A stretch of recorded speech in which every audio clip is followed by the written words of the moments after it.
is home of the premier matchup between the Chapman Panthers and the Leopards, where the Panthers look to ticket their berth into the SCIAC Championship game. The Leopards looking to play spoiler, leading the charge for the Leopards will be quarterback. Leading the charge, Trevor Tedesco, with 977 yards and 4 touchdowns on the season. He will look to play spoiler for the Leopards. On the other end for the Chapman Panthers, Luke Peterman with 4 touchdowns, 311 yards, is looking to keep the Panthers' win streak alive and send them to the SCIAC Championship game. I'm Alejandro Flores, here with Josh Feinhurst. Josh, how are you doing today? I'm doing great tonight, Alejandro. I hope all of the viewers at home are doing great as well. It should be a great night of some SCIAC football here at Wilson Field. It's an exciting matchup, and the Chapman Panthers are going into this game on a win streak following their win last week as well, which our very own CSBN was able to cover.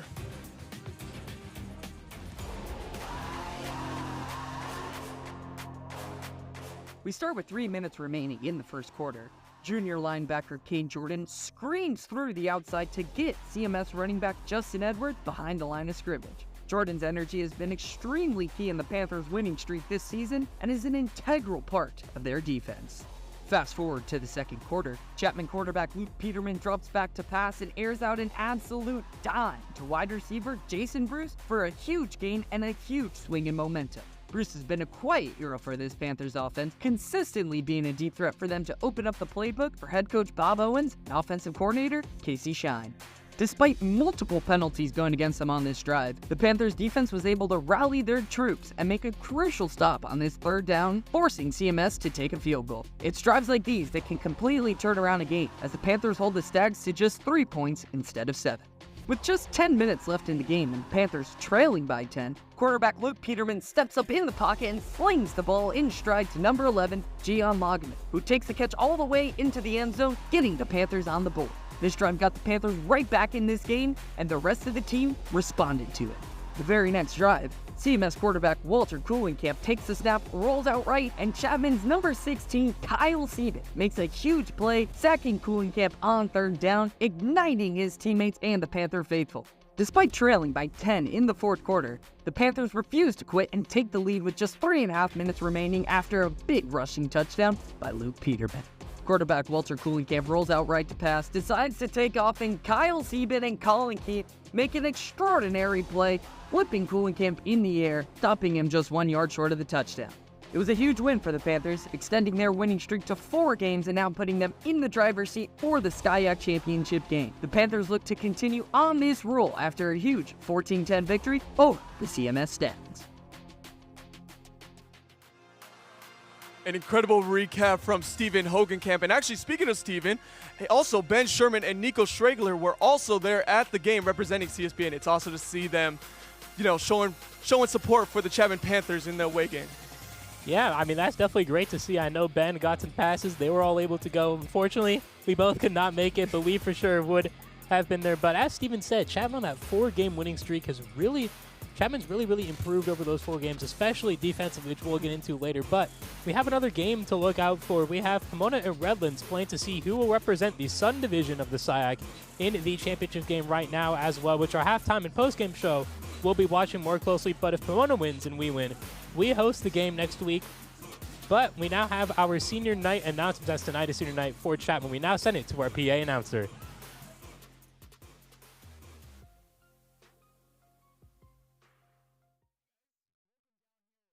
To the jungle, baby. Tonight we've got 2 big cats, the Leopards and the Panthers, facing off here tonight down here at Wilson Field. I've got the story for you here indeed. The Panthers on a win streak. Ever since their first 3 games, they've been giving up 28.3 points per game.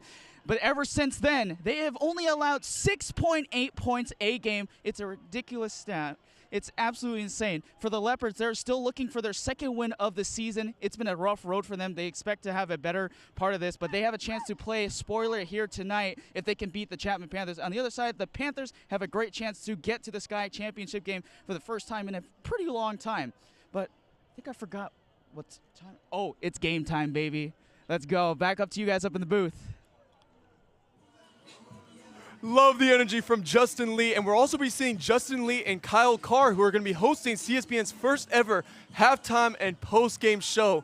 So you'll be getting much more of that energy later into this match. Now, as Josh mentioned, it's not just the SCIAC Championship game that we're looking out for, but it's also senior night. And a lot of players for the Chapman Panthers have been seniors. They have put all their 4 years into Chapman University football and put a lot of effort, not just on the field, but off the field as well. Exactly. You are right, but now we apologize for that, but it's actually time for our senior celebration. So I'm going to toss it to our PA announcer for those celebrations down on the field.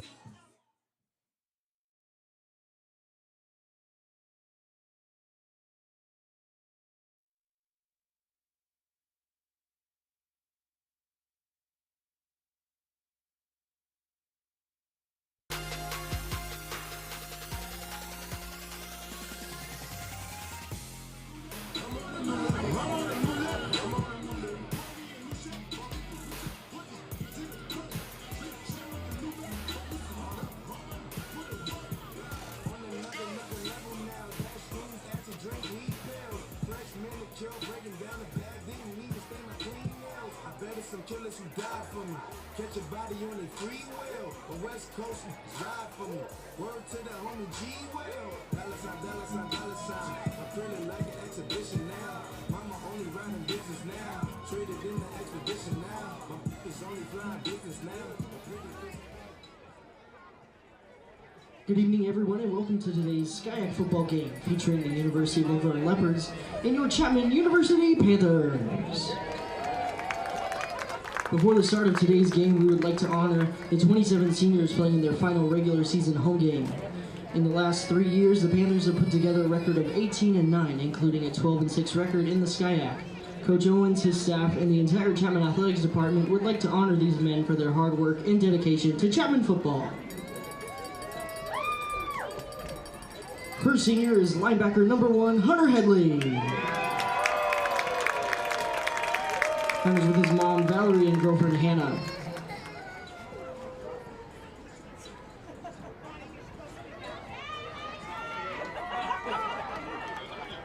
Our next senior is wide receiver number 2, Justin Zimmer. With his mom, Mandy, and his brother, Joey.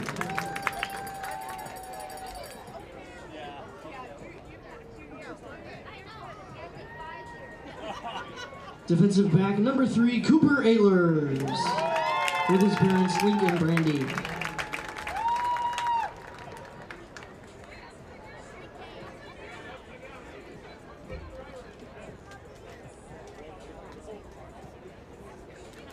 Running back number 5, Marcos Reyes.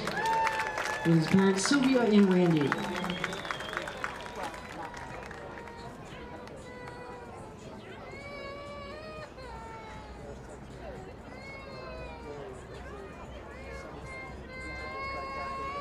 Tight end number 7, Ryan Williams.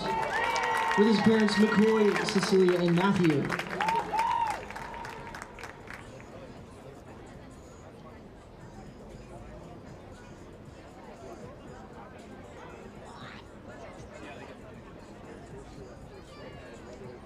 Quarterback number 9, Brant Bachelet. With his parents, Robin and Christian.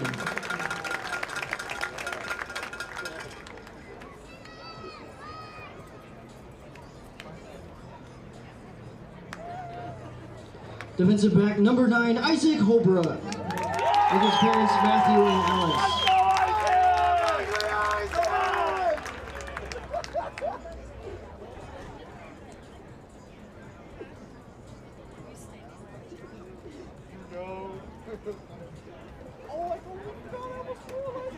Linebacker number 10, Julian Aldridge, with his parents Michelle and Jeff.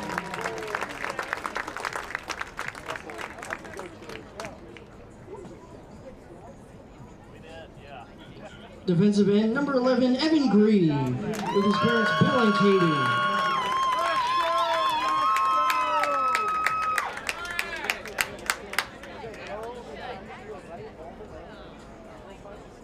Quarterback number 15, Christian Zielinski, with his parents Andrew and Michelle.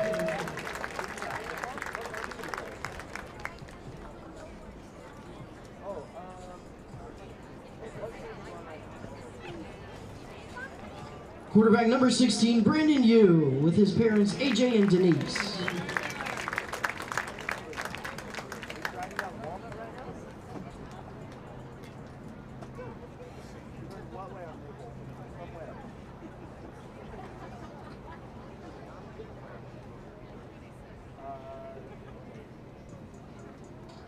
Running back number 21, Isaiah Woods. His dad, LaVale, and sister Carolyn.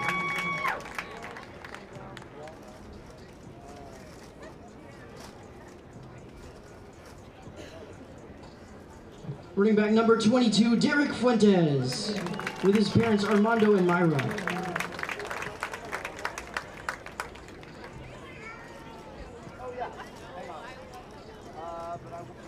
Punter number 30, Owen Tapia, with his parents James and Linda.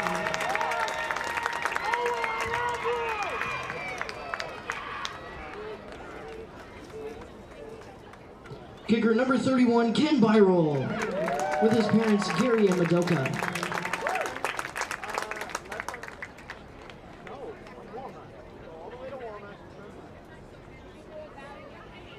Linebacker number 34, Davey Cooper, with his siblings Scotty, Sarah, and Vanny.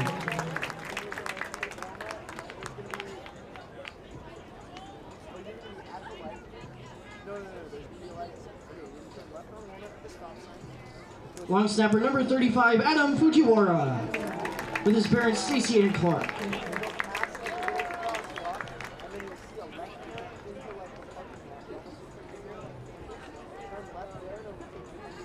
Offensive lineman number 56, Kenny Kerber, with his parents Tom and Maddie.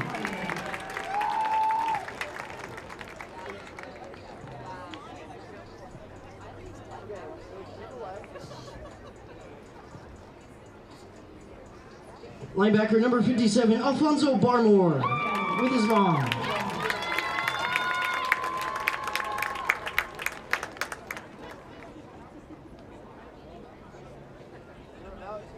Offensive lineman number 59, Vincent Jara, with his Uncle Paul and Aunt Lisa.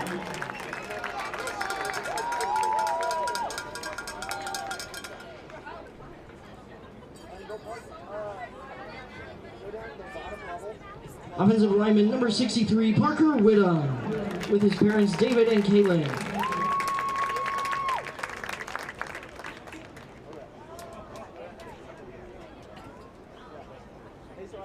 Offensive lineman number 65, Justin Lewinsky, with his parents Dave and Denise.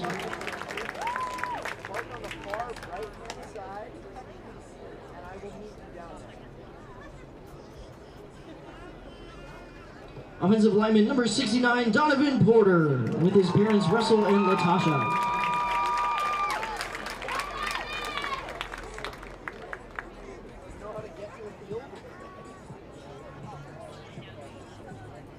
Offensive lineman number 71, Brad Sweeney, with his parents Kim and Mike.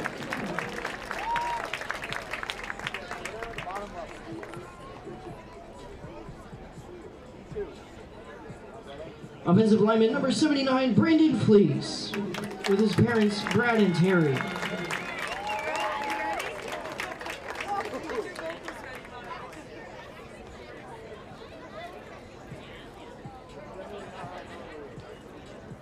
Defensive lineman number 91, Ty Hardigan, with his parents Jim and Gina.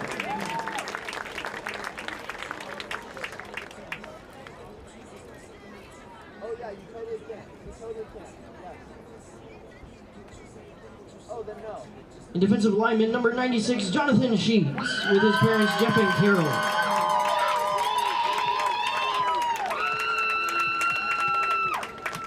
Ladies and gentlemen, let's hear it one last time for your Chapman football class of 2023.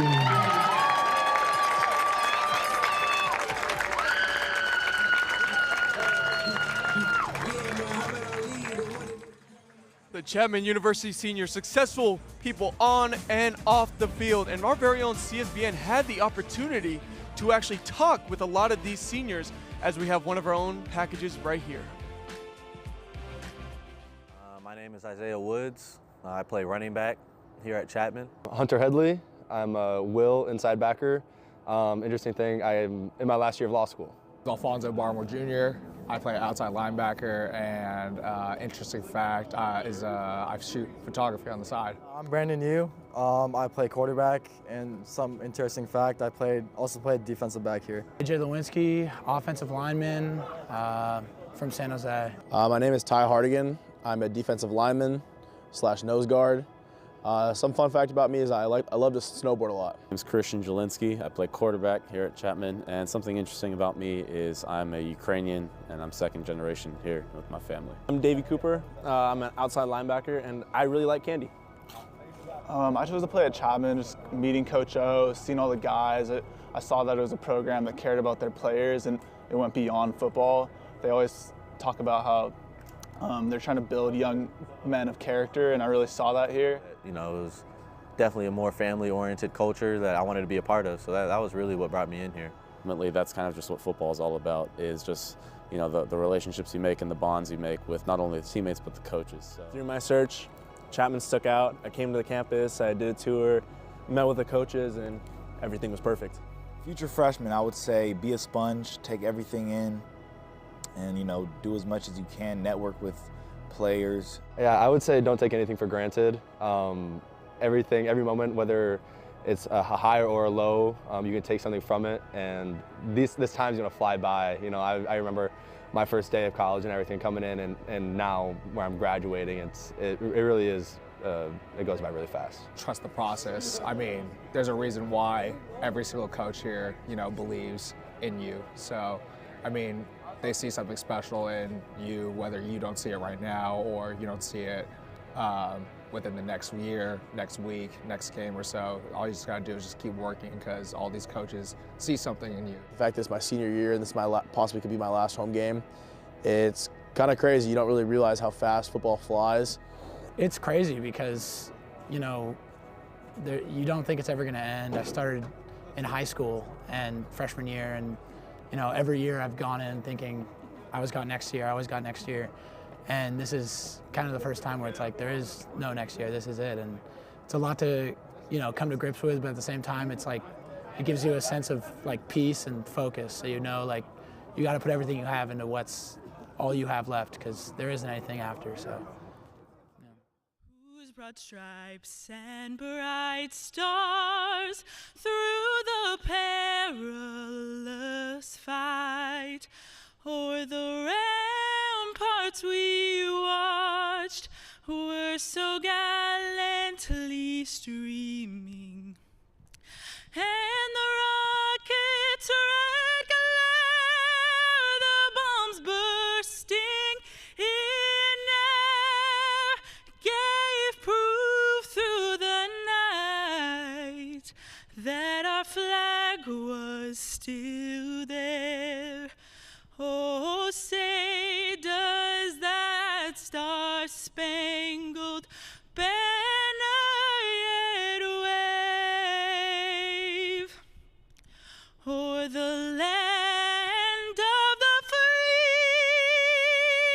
and the home of the brave?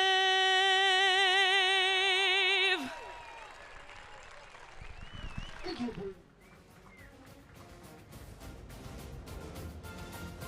And nothing gets you more pumped up for a matchup than a great national anthem performance. Now, we have to talk about this matchup, and more specifically, the players who are going to be involved in this match. We have two key players from each team that we want to talk about. Now, for the Leopards, there's two players that we want to call out, one from the offensive end, one from the defensive end. Starting off on the defensive end, outside linebacker Oscar Montenegro with 1 sack, 41 tackles, and 2 interceptions. It's going to play a key part in the Leopards trying to stifle that Panthers run defense. Now, moving on to the offensive side for the Leopards, we have to mention wide receiver Jimmy Rumsey with 531 yards receiving and 3 touchdowns. And the Leopards want to get that pass game going that they've been struggling with all year long. He's going to be the key to doing that. You are certainly right about that, but I have some key players of my own here for Chapman, starting off with senior running back Isaiah Woods, who has 403 yards on the season, 2 touchdowns on 77 carries. Definitely a key offensive player here. Top 3 in the SIAC in rushing yards. But like you, I also picked the defender, Pahuka Gas, another senior for our senior night. We have linebacker Hunter Hadley, who has been a ball hawk all season, who has been absolutely amazing at finding the ball. He leads the SIAC with 45 tackles, but he has 1 sack and 2 interceptions as well. He's going to find the ball. He's going to make a key play, and he's going to make a big impact in this game. Just you wait. Exciting matchup between these star players for both sides. And as we mentioned, this is a matchup here where the Chapman Panthers control their own destiny. Win, and you're in the SCIAC championship game. And lose, and they kind of put themselves in a possibility here where they could drop into the second place matchup.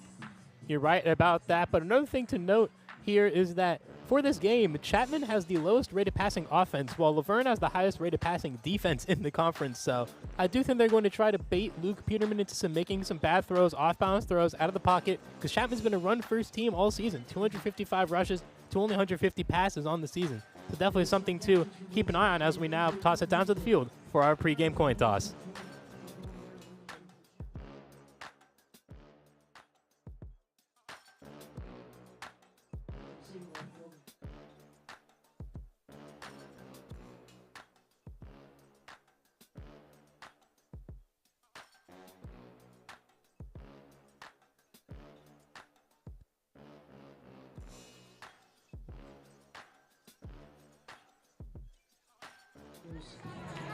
The captains are Donovan Porter, Kenny Kerber, Evan Grieve, and Owen Tapia. Gentlemen, welcome to tonight's game. Good luck to both teams. This is the coin for today. That's heads. That's tails. Heads. Tails. What is your call? Tails. Tails is the call? I'll give my money. That's a tails. It's tails. You win the toss. Defer.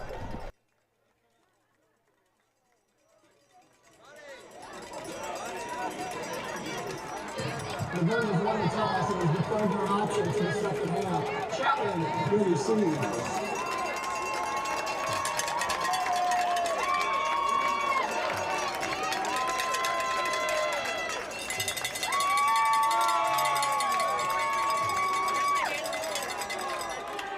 Now, if you notice on that coin, it said get in the game, which is part of the Be the Match organization, an organization where the Chapman Panthers hold a fund for to help promote bone marrow registry. It's a very important cause for Bob Owens and the whole entire organization. Now, here's a video with more information on that.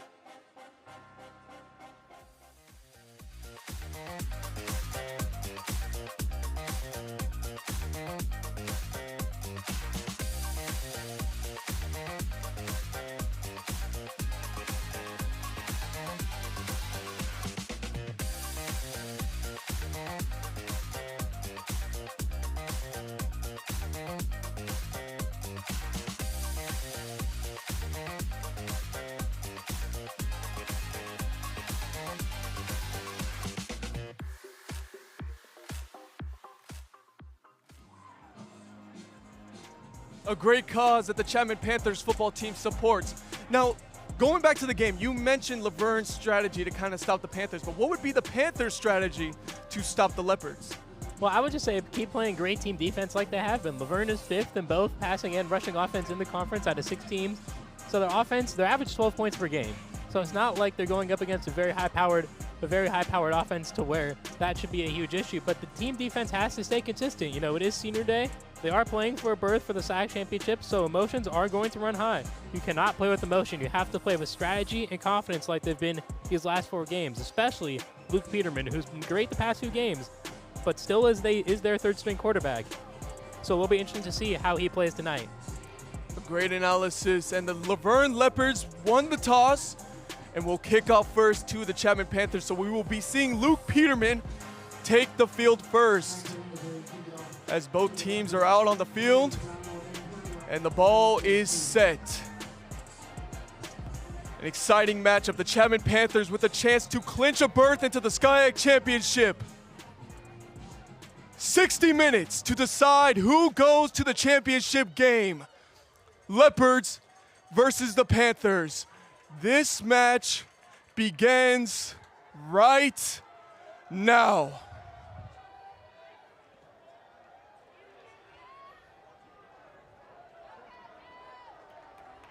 And the Panthers get the return with a little bit of yardage past the 30. Looks to around the 33-yard line. On the return, tripped up. Now we're going over the Laverne starting lineups. As you can see throughout the entire notable names, Devin Martin right there. You have Oscar Montenegro, one of our starting key players. Hector Facio, another player worth mentioning. Now this is the part, Jamar Brown and Artist Orange II, a huge DB for the Laverne Leopards, a huge part to that pass defense that the Leopards have. Yeah, Hector Facio actually leads the SIAC with 5 total interceptions, but now we have Chapman's starting lineup with Donovan Porter, Gavin Scott leading that O-line with Vincent Jara, and of course Kenny Korber. We have Parker Woodham there as well. A lot of seniors on that O-line, very experienced. Got Quentin Biebel at tight end, and then Luke Peterman here as we wait the first play. Isaiah Woods at running back. We got Gio as well, going with that 2 running back set early. And a good shift in formation as Peterman is going to hand off on the first play, and a run is going to be stopped for possibly just a gain of 2. Again, Chapman starting off early with the runs like we expect. I wonder if Laverne's going to start to stack the box early in this game to help force Luke Peterman to throw, maybe take a deep shot, although they got him here, Adams, who's going to be open, not be open most likely with this Laverne defense. And it's 2nd and 8. As you mentioned, the Laverne Leopards stacking up the box. And Woods takes the handoff and fighting through a couple tackles for a gain of about 3 again. Some methodical plays by Chapman so far. You put yourself in a 3rd and middle, around 3rd and 4 to be exact. This might have to be a pass play with the way that Laverne's been playing so far. We've only been getting 3, and I don't think it's worth it going on 4th down this early in the game. And an early 3rd down for the Panthers, who are at a 40% 3rd down conversion on the season. As Peterman gets the call from the sidelines. Isaiah Woods shifted over to his left. And it's going to be a read option. Peterman is going to be stopped in the backfield. What a stop it was for the Leopards. That is number 8, Chase Yanez, able to get the tackle for a loss, and the Panthers are going to punt early in this match. Yeah, that was a great stop there. He was able to read that play like a book, able to get in the backfield, bring down Peterman, set up a 4th down early, and now Chapman's Owen Tapia is going to punt this one away. The senior Owen Tapia will be the one punting away for the Panthers.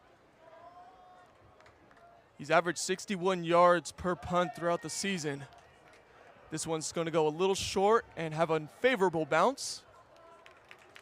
And the Leopards drive will start at the 21-yard line. Again, I'm interested to see how Trevor Tedesco comes out here. This is going to be key for Laverne. For Laverne to win this game, they have to get to an early start. Chapman can play these close games, as we saw last week, down 10-0 in the 4th, and they're able to have that rally. And as the Laverne offense takes the field, out as quarterback, as we mentioned, Trevor Tedesco. As you can see, the entire starting lineup for the Leopards. Rivera at the O-line spot, Lasarda, as we have a throw on 1st down and a completion for a gain of about 5. As you can see, the entire starting lineup for the Leopards. Jimmy Rumsey as well, who we mentioned is a key player for the Leopards. Remick Martin in there on the tackle. Good on-ball tackle there on the receiver. Able to stop main yards here, but now we have the defense here with Ty Harrington, Evan Grieve, who honestly could have been a key player in his own right, Cade Jordan, ball hawk as well. Hunter Headley, one of our key players here as well. And we have a throw on 2nd down that's going to go for a 1st down. And the Leopards will get the first down of the match off of 2 quick throws. Well, let's see what the call is. It's going to call 3rd and inches. Appear to be a call. A little bit of confusion there on the field. But the Leopards quick to snap the ball and a quick run, and they get the 1st down. Yeah, I was maybe expecting a little bit of an Eagles play there and potentially early on in this game already. If you know, obviously they actually brought in one of their backup running backs already there with Travion Davies there, who was able to pick up the 1st down early. Chapman caught sleeping there a little bit. I expected them to stack the box, but they did not. And we get the call from the sidelines for the Leopards. O-line is already set up, and it's the skill players who actually huddled up for a brief moment. Now we have 2 receivers on both sides, running back in the pistol formation. On a 1st and 10, and it's going to be another pass. Pressure there, and he gets the throw. Oh, what a catch. What a catch, and what a run after catch for a gain of about 7. And you want to talk about key player, Jimmy Rumsey right there, already making an impact with a great catch. Oh, yeah, that was a great catch right there. Like, he was just built different on that catch right there. I said I was going to use that phrase, but look at Tedesco, able to avoid the pressure. Rumsey able to get the one-handed catch. It did not matter that Kyle Sieben and Tariquez were in there on that tackle. Still a gain of 7 there for a 2nd and short. Just a great ball awareness there by Jimmy Rumsey. Reason why we picked him as a key player. Worth mentioning as well, Jimmy Rumsey has had a great percentage when thrown to him of a completion percentage of about 70%. Here's another throw. 4 throws to start the drive for the Leopards. This one's going to go for a much bigger gain. Pass to the 33-yard line, 34-yard line. Great run after catch for the Leopards. And that's Ramos Kamaka, who's able to get the catch, and then a great block sets him up into Panther territory. Yeah, again, just good field awareness. You got to follow your blockers when you're running after the catch. That's what Kamoka did and was able to get that big play. As the run here for the Leopards only goes for a gain of about 1. So far for the Leopards, a lot of throws. 4 throws, only 2 runs, and much more successful throwing the football. Yeah, I mean, Tedesco's been doing his job. Put in today. He's been doing great so far, and if you're a Laverne fan, this is what you needed to see. Again, Chapman did start the game like this last week, and they're no stranger to coming back, especially on this 4-game winning streak. And for the Leopards, who have struggled in the passing game all season long, this type of consistency is exactly what you're looking for. Tedesco takes the snap. It's a blitz up the middle, and a bit of a miscommunication. Looked like Davis wasn't ready for that one. Yeah, that's good defense there by Chapman getting into the blitz, finally disrupting Tedesco. We thought we had it earlier, but he was able to get that one off to Rumsey there as we hear the PA announcer saying it's 3rd down. And it's a 3rd down and long here. So this would be big if Chapman can get a sack out of field goal range here for sure for Laverne. The first big test that the Leopards have to face on this drive. A 3rd and 9 in Panther territory. They have to get to the 23-yard line for first. It is an empty formation for the Leopards. And only a 3-man rush and a quick throw that's going to drop incomplete. And just like that, after a good start to the drive for the Leopards, it stalls out at the 33-yard line, but no sign of the special teams coming on. I'd be shocked if they go for this early in the game, but I mentioned it pregame that they have the highest 4th down conversion rate in the conference. So it wouldn't surprise me if they go for it, but at the end of the day, at 4th and 9, the conversion rate here is probably not likely. This could just be to try to draw Chapman off sides to get a closer field goal. And here it is, a 4th and 9 for the Leopards. Again, a team playing with nothing to lose and trying to play spoiler. They take the snap on 4th and 9. It's a quick throw on 4th and 9. And where's the marker going to be? It was caught by Kamaka, and it's a 1st down for the Leopards. Yeah, Kamaka just able to get open there on the sidelines. Again, good throw by Tedesco. Able to get by right there, but eventually was pushed out there by Colin Keefe, who kind of got there a little bit late. Kamoka kind of faked him out there. Key 1st down there for Laverne, as they've been driving now for almost a solid 4 minutes down the field, really eating up the clock too. That time of possession heavy in favor of the Leopards. 3 first downs on this drive. Now moving inside the 25-yard line, approaching the red zone of the Leopards. Quick throw, dump off, and a couple broken tackles, getting him to the 15-yard line, and the Leopards are now in the red zone after that catch and run by Davies. Davies right there is able to use his body, able to get off of Colin Keefe. He said, "Get off of me," as he kept going right there for that Leopards 1st down here. Now with the 15, they've been kind of more balanced lately with the run and the pass. Now you're keeping Chapman guessing because early on in this drive, it was all pass. And now a 2nd and 2 for the Leopards. And they take the snap. Looking to pass again. Trying to fit in a steam, and he could not. Just a little behind on the throw there. Tried to get it to the tight end, Julian Martinez. And now the Leopards will face the 2nd 3rd down of this drive. That was also good coverage there by Cooper Ehlers on the defensive end. He was right on him there. Even if he makes that throw, Ehlers probably gets a hand on it. No matter what, I think it's 3rd down. And now we have a 3rd down. The Leopards threw on third down last time. Have to see what they're going to do here in trips formation, and it's only a 3rd and 2. Davies has been getting a lot of the snaps at the running back formation so far. This one's going to be a quick screen, and fighting for it, and they will get it. The Leopards get another first down. Throw right there.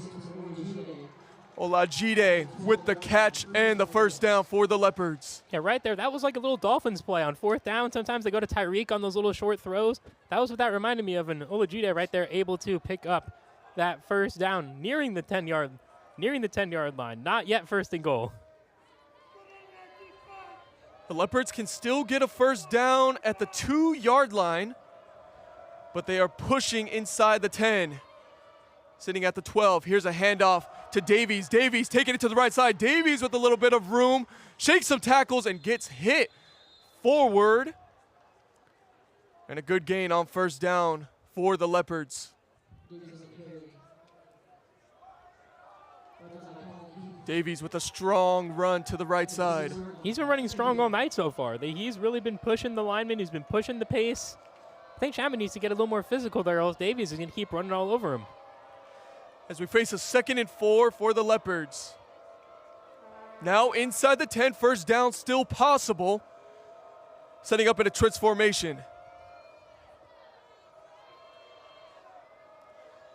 And here's a snap on 2nd down. Play action. Looking, throwing, tipped up in the air, and it drops. Oh, for a second it looked like the Panthers might have had an opportunity to get a pick and take it for a run. A great tip by Hunter Headley to stop that throw, and now the Leopards face 3rd down. That's why they picked him as a key player again, as we have a replay here. Headley just blitzing the offensive line right there, gets his hands up immediately. Looks like K. Jordan or Evan Grieve had a chance to get their hands on that interception, but not quite. But again, Hunter Headley, why we picked him as a key player?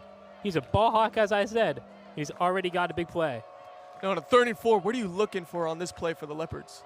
I'm looking for maybe play action again. I think it could work a second time, and Chapman looking like they're going to blitz here.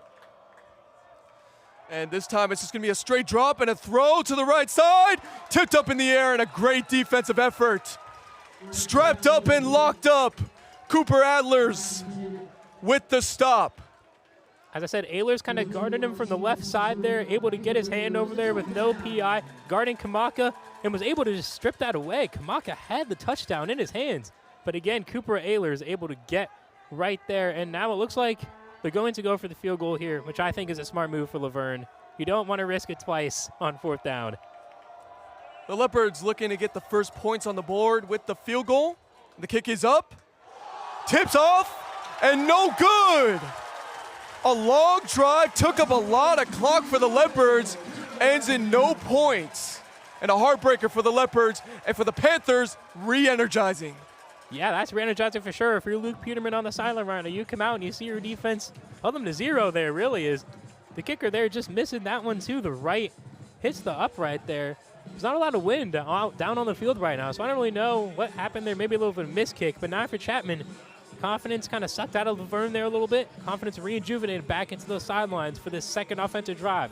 This is a must convert first down, in my opinion. You cannot have another 3 and out after what Laverne was able to do on their first drive. Let's see what Luke Peterman and the Panthers offense can do on this drive in a 1st and 10 from the 20-yard line. It's a play action and a throw to Woods, who has a lot of room to work with. Woods with a couple blockers in front.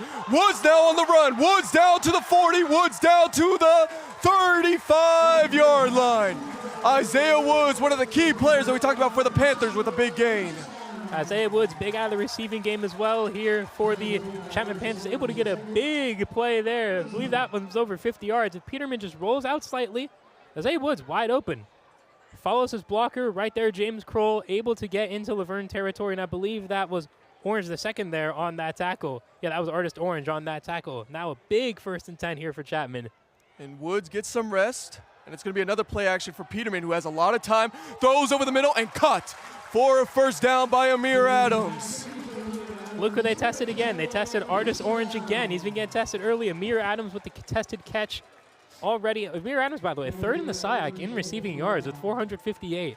So he is going to be their main target. I'm surprised Laverne's not doubling him, to be honest with you. And Amir Adams faced an injury in the Panthers' last home game, was able to get healthy for last week's matchup And now looking healthy again as that first throw down the field goes to Adams. And now with 5:30 approaching left on the clock, the Panthers are now at the 20-yard line of the Leopards on a 1st and 10. Peterman gives the sweep, and he's going to get stuffed for a gain of about 4 yards for the Panthers. Interesting play call there, a little bit of a trick play. I like it, you know, might as well, it's senior day. Might as well bring out all of the tricks. But didn't really amount to much there. 2nd and 7. You have 2nd and long here. Luke Peterman had some success rolling out of the pocket there with that pass. Maybe you try it again. And we have to see what the Panthers are going to do on a 2nd and 7. Remember, that play technically counted as a pass as Peterman tossed it to him. Now this time it's going to be another rollout for Peterman. He's going to stop his feet, throw it to the corner. Adams a little too high. And no flag on the field there, so an incomplete and a 3rd and 7 upcoming for the Panthers. Yeah, that was a good play there, and that's something that Chapman needs to be aware of there. Amir Adams kind of really heavily pressed right there, too, in coverage. A little bit of contact, but no flag. But I like the physicality from Laverne. That's what you have to do when you're covering someone like Amir Adams, who's had the season he's had. You got to find any way to disturb him. That throw by Peterman a little bit off, but I don't think Adams catches that one with that level of defense. Luke Peterman, 3 for 4 on passing right now with 63 yards. His longest throw going for 46 to Woods on this drive. Peterman now on a play action, rollout, quick throw to Ursino. Ursino with a lot of room. Ursino with the touchdown. Gio gets the first points on the board for the Panthers. That's a great play there. Again with a rollout from Luke Peterman, able to get it to Gio Ursino, who I had a class with last semester, by the way. Great guy. Does photography off the field, so he was able to use that photography-like focus on the field to get that touchdown. Rolls out. And Gio Ursino, I'm sure in his head, he's like, I'm wide open here. Got a wide open lane, some great blocking in the end zone. Ursino with the touchdown here to make it a 6-0 lead right now. Hopefully 7-0 with this extra point coming up soon. As we have a Leopard who is down on the field at the current moment. Ursino, though, with probably the easiest touchdown he's ever going to get. That was a great block there on the right side of the end zone, just completely blocking the defender there. As the Leopard who was down on the field gets up. It appeared to be Delonte Moore, who's banged up on the play for the Leopards, but he gets up on his own strength. And now we have Ken Byrell looking to extend the lead to 7-0. Waiting for the call from the ref.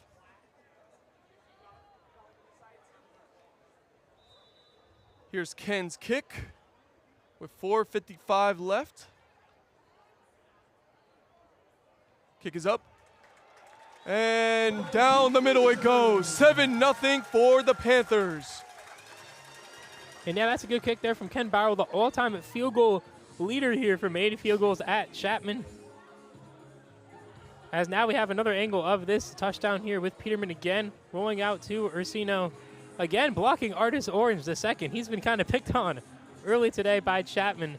And they haven't tested Hector Facio yet, who has 5 interceptions on this Laverne defense. I wonder if that's going to come later, because right now Facio's been playing some great defense over there. No one's targeting him right now. And now let's see how Laverne's going to respond on this drive. After the heartbreaker, that was their first drive. And the Panthers take advantage of the Laverne's special teams miscue and the missed field goal. Go down the field in less than 2 minutes and take a 7-0 lead. Owen Tapia set to kick off for the Panthers. For the Leopards, they're looking for a good return here to give some good field position like they had in the last drive. Tapia, though, a fantastic at kickoff, sending it to the end zone most of the time. This kick is going to go deep and a wave off for a fair catch. The Leopards are going to take it at the 25.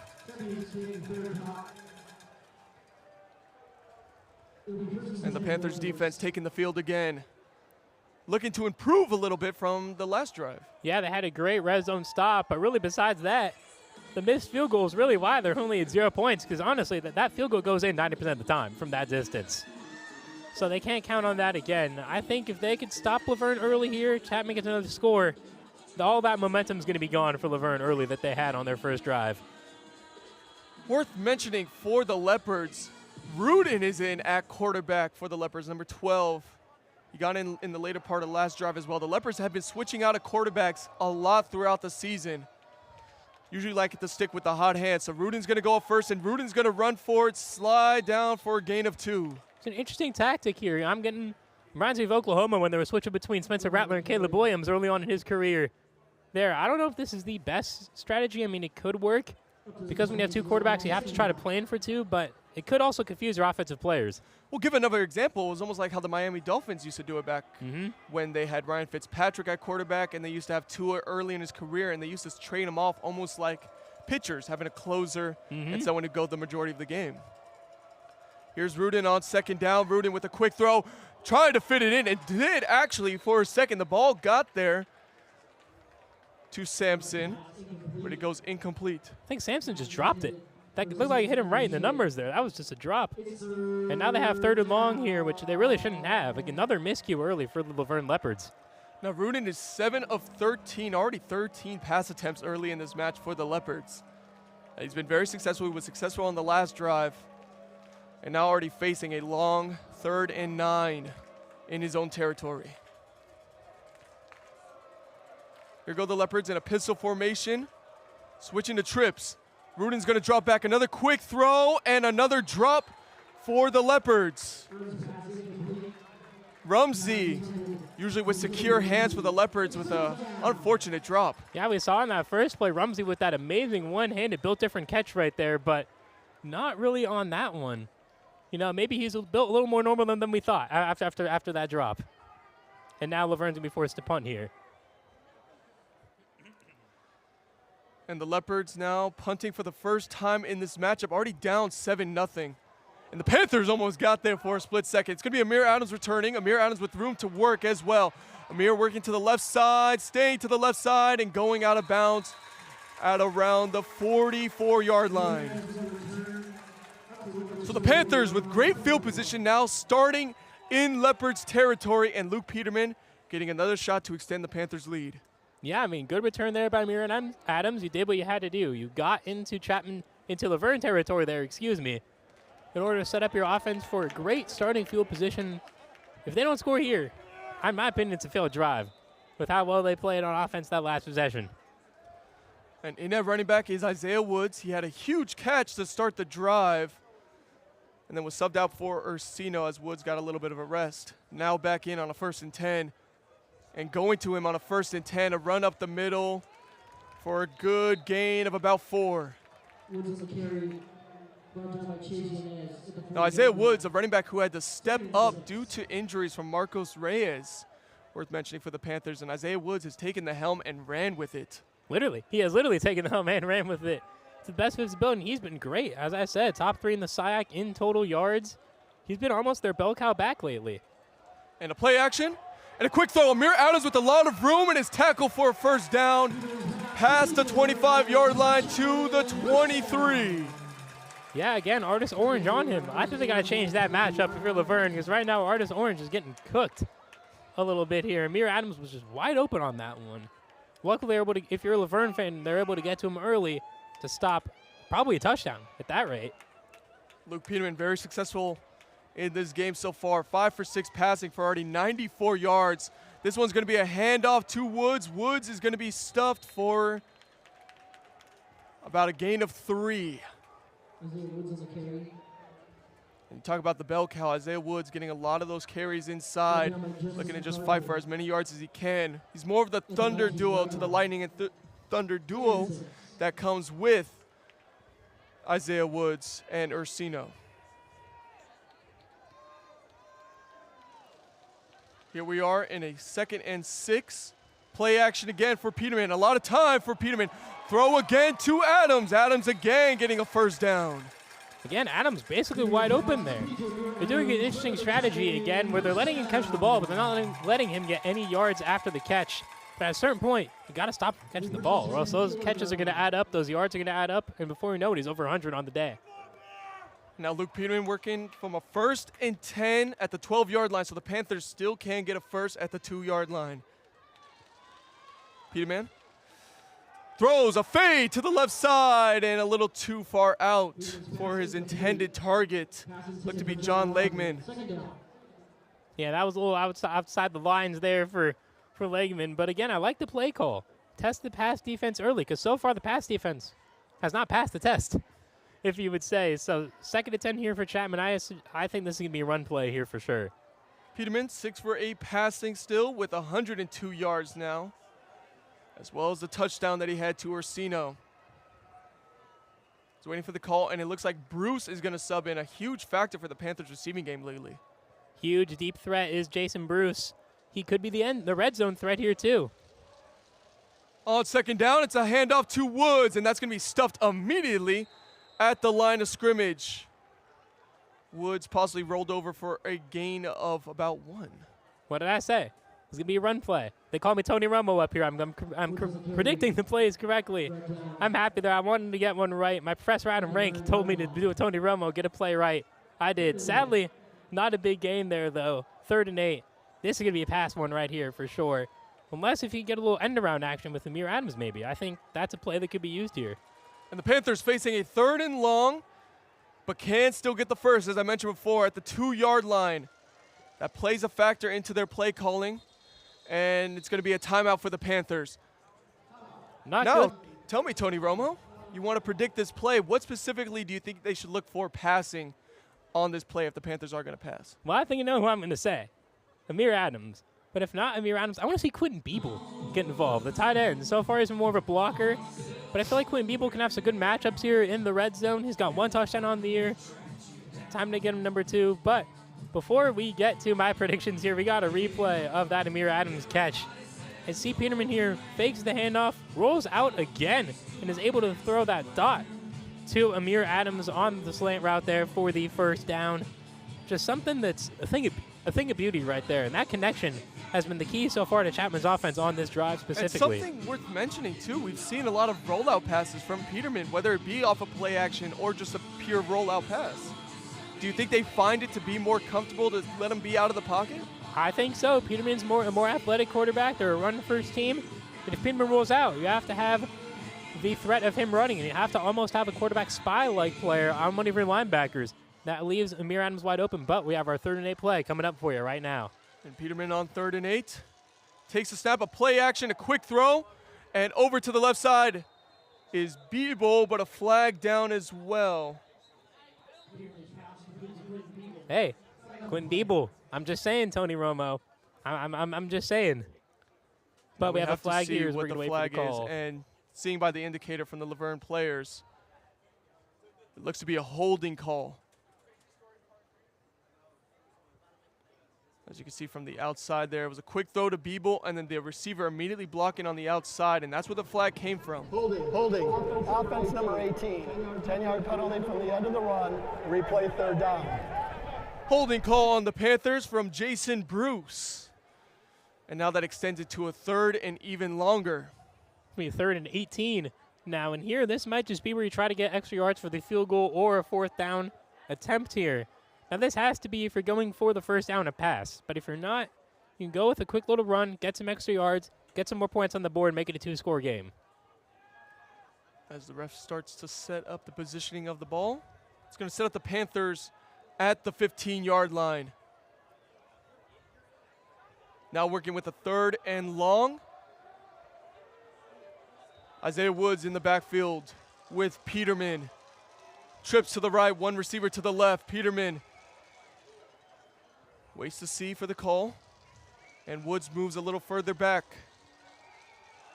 3rd and 14. Peterman takes a snap and a handoff to Woods. Like you said, Woods staying on his feet and stumbles inside the 10 to the 6-yard line. And now 4th down and much shorter and doable for the Panthers. You have to wonder what they're going to do here as the kicking team comes out. That's a smart play here. Get it to a 2-score game to end the first quarter. It's unlikely that Laverne's going to score by the time this quarter ends, even if they get a play or 2 off. For Chapman, just run down that clock. You got to pull a Mike Vrabel against the Patriots right now and run down that clock as Ken Byro comes on to add to his already existing field goals made record. Ken Byro on a 4th and 5 and a field goal attempt from the 6-yard line. The kick is up.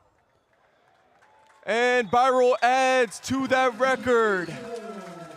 Right down the middle it goes, and the Panthers up 10-0 at the start of the first quarter for this match. Yeah, what was funny there actually is one of the Laverne players did the no good sign. I don't know if you saw that, but one of them said that kick was no good. That kick was definitely good. That's something I want to note, too. Fans are starting to fill up the stadium now. You know, obviously people have things to do. It's a Saturday night, but we love to see our Chapman faithful coming out here and supporting our seniors. I expect them to get into this game as Chapman scores more points and if it stays close throughout the rest of the game. The fans waiting in anticipation. This is a big match for the Panthers. Win, as we mentioned before, and they go to the Sky Championship game. Now, depending on the matchup between Pomona and Redlands, that'll determine where that championship matchup happens at. So a big game that's happening while this one's also going on as well. Exactly. As we will have our halftime show covering that one after the second quarter with Justin and Kyle. But Chapman now to kick off back to Laverne for their third possession of the game. And here goes Owen Tapia. Kicking from the 35, sending this one deep. And another fair catch for the Leopards, who will take it at the 25.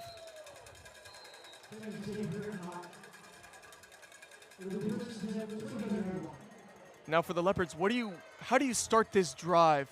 Down 2 scores. First quarter is about to end soon, and you want to get momentum. Well, again, you're not down by 20, 25 points. You're only down 10. Very doable in the football world to come back from in a quarter, 2 quarters, 3 quarters, as we're going to have left here. What we got to do is just play methodical football right now. They were chewing up the clock on their first drive with a mix of runs and passes. I think that's what they got to do. And they need to keep their quarterback rolling out of the pocket as well, like Peterman. He's had a lot of success in doing so. And here is going to be the snap. As the Leopards look for the play, Rudin sees the call on the sideline, decides to stick with the play on the field. Rudin's first play is going to be a rollout. Pressure in his face, throws it up, and it's going to be caught for a first down. An ill-advised throw from Rudin. Goes for his favor, and the Leopards get a first down. Yeah, that was a great catch right there. Not something that I expected to see. Aiden Vargas there, the backup tight end, making that huge play right there on first down. And the handoff for the Leopards goes for a gain of 1. So the Leopards' run game so far has not been to the success that they wanted, but so far the passing game has been where they've been most favorable in this match, as that's going to be the end of the first quarter. The Chapman Panthers leading 10-0 on the Leopards. And if you're Chapman, Jimmy Rumsey only having 7 yards is a huge success right there for them. But they've given up a lot of rushing yards to Davies, which is not something I really expected coming into this game, as Jonathan Beerus is normally their lead running back. Yeah, the Leopards have been favoring Davies a lot, especially because of his size. And, you know, Davies is able to be someone who, if he gets matched up against a DB or a safety, that's not a favorable matchup for the Panthers. Davies with a lot of size and strength. Now, also for mentioning, for the Panthers side, Peterman off to a great start, passing over 60% in his completion percentage, and not to mention leading 2 very good drives for the Panthers. Exactly. Lou Peterman has come in from day one and has done exactly what he has to do. He's been putting together good drives. He's not doing too much. It's like what Brock Purdy did for the first 5 games of the season. And that's just something that we're able to do, as we have some replays coming up for you here from the first quarter. But, you know, something I'm expecting for the second quarter is, how is Laverne going to bounce back? They have to be able to bounce back, but we have the first replay there of Kamoka getting that big first down. And now we have the missed field goal coming up here. And as the Leopards just hits the upright there. And the Leopards have lined up on the field, and the first play here is going to be a pass that goes for a first down. What a hit for the Panthers, able to stop that from becoming a much bigger gain. Roman Harden able to make the stop there. Now making it a 2nd and 5. Rumsey already with the catch. I believe throughout the rest of this game, they're going to really try to get him the ball, as he's by far the leading receiver. Fans on their feet now. It's great to see. Rudin on a 3rd down. Huge play for the Leopards. This is going to be a toss out and a good move, and he has a wall of defenders and a lot of room to work with now. Working into the open field, staying on his feet. Now moving to the left side. Still in play. Gets a bruising block and down past the 10. What a run there on the catch and run by Beerus. And what did I say? Jonathan Beer, only the lead back. He comes right in and is able to make a huge impact. Gets right by Harden. Colin Keefe gets blocked there. And I was able to just work down the right side of the field. And Kamaka there with a great block on Hunter Headley until he kind of trips over Headley there near the 10-yard line. And the first down run for Beerus goes for a much shorter gain, a gain of just 1. And now the Leopards start this inside the 10. So this is it. It's going to be 2nd and goal for the Leopards. Again, though, what a run. Just using his awareness, following his blockers. That's the big thing you have to do when you're running deep in the open field like that. Follow those blockers. But Davies now back in and running back as well. Going with the bigger back in a 2nd and goal. Play action. Pressure in his face. Intercepted. It is picked off. What a play. That is the D lineman, Evan Grieve, with the pick. Evan Grieve there, able to just get his hands up. Was able to just get his hands on the ball there. Was that a no-look interception? I believe it was kind of turned around there. I hope we get a rip on that one soon because I want to see the 2nd angle there as Rudin just goes right up. Evan Grieve with the 180 on that interception too. I got to say, that was a built different play. I have to say, that was just great ball awareness by Evan Grieve from his D-line position after that big run by Laverne. Gets the ball back for Chapman and stops again any momentum that Laverne had. Miscues on miscues so far for Laverne. The incredible play by Grieve stops the Laverne drive. And now the Panthers start with Ursino. Ursino with a lot of room. Right up the middle. Ursino past the 30. Montenegro there on that tackle there. One of our key players on the defensive end for Laverne. But again, Ursino wide open again down the middle of the field. It's like whenever he stops the ball, he's had 10, 15 yards of free space. Now worth mentioning, it looks like there's a flag on the field. Defense number 8, 15-yard penalty added to the end of the run. Automatic first down. You saw the illegal hands to the face on that replay. It happened to lane 40. Where the defensive lineman put the hands on his face, pushing his face mask a little too far back, and that moves the Panthers up an extra 15. Now going from the 45. Again, another miscue from the Leopards, though. Big for the Panthers here, almost already in Laverne territory after just one play, plus the penalty. Can't be making these mistakes if you're Laverne against a team like Chapman. Here's a handoff again to Ursino. This time he's going to get stuffed for a gain of 2. Ursino on the carry. Brought down by the run game for the Panthers starting to wake up a little bit despite that the play. 47-yard line, 2nd down. Worth mentioning, Isaiah Woods so far has the most attempts rushing. Ursino has the longest run of the game for the Panthers. And Ursino's going to go again. Ursino right up the gut. And a good gain, making it a 3rd and 5 upcoming for the Panthers. Again, on 3rd and medium here, this is where the Panthers can do either or. A play action play, Luke Peterman rollout, even a Luke Peterman run, which we haven't seen yet. I'm interested to see if Coach Owen, offensive coordinator Coach Shine, are going to drop a QB run here soon, because Laverne has not had to prepare for that just yet. You have Amir Adams and John Legman over on the right side. Beeble on the left at the tight end spot, set up behind the O-lineman. And it's going to be a play action for Peterman. To Beeble it goes. Beeble stopped immediately.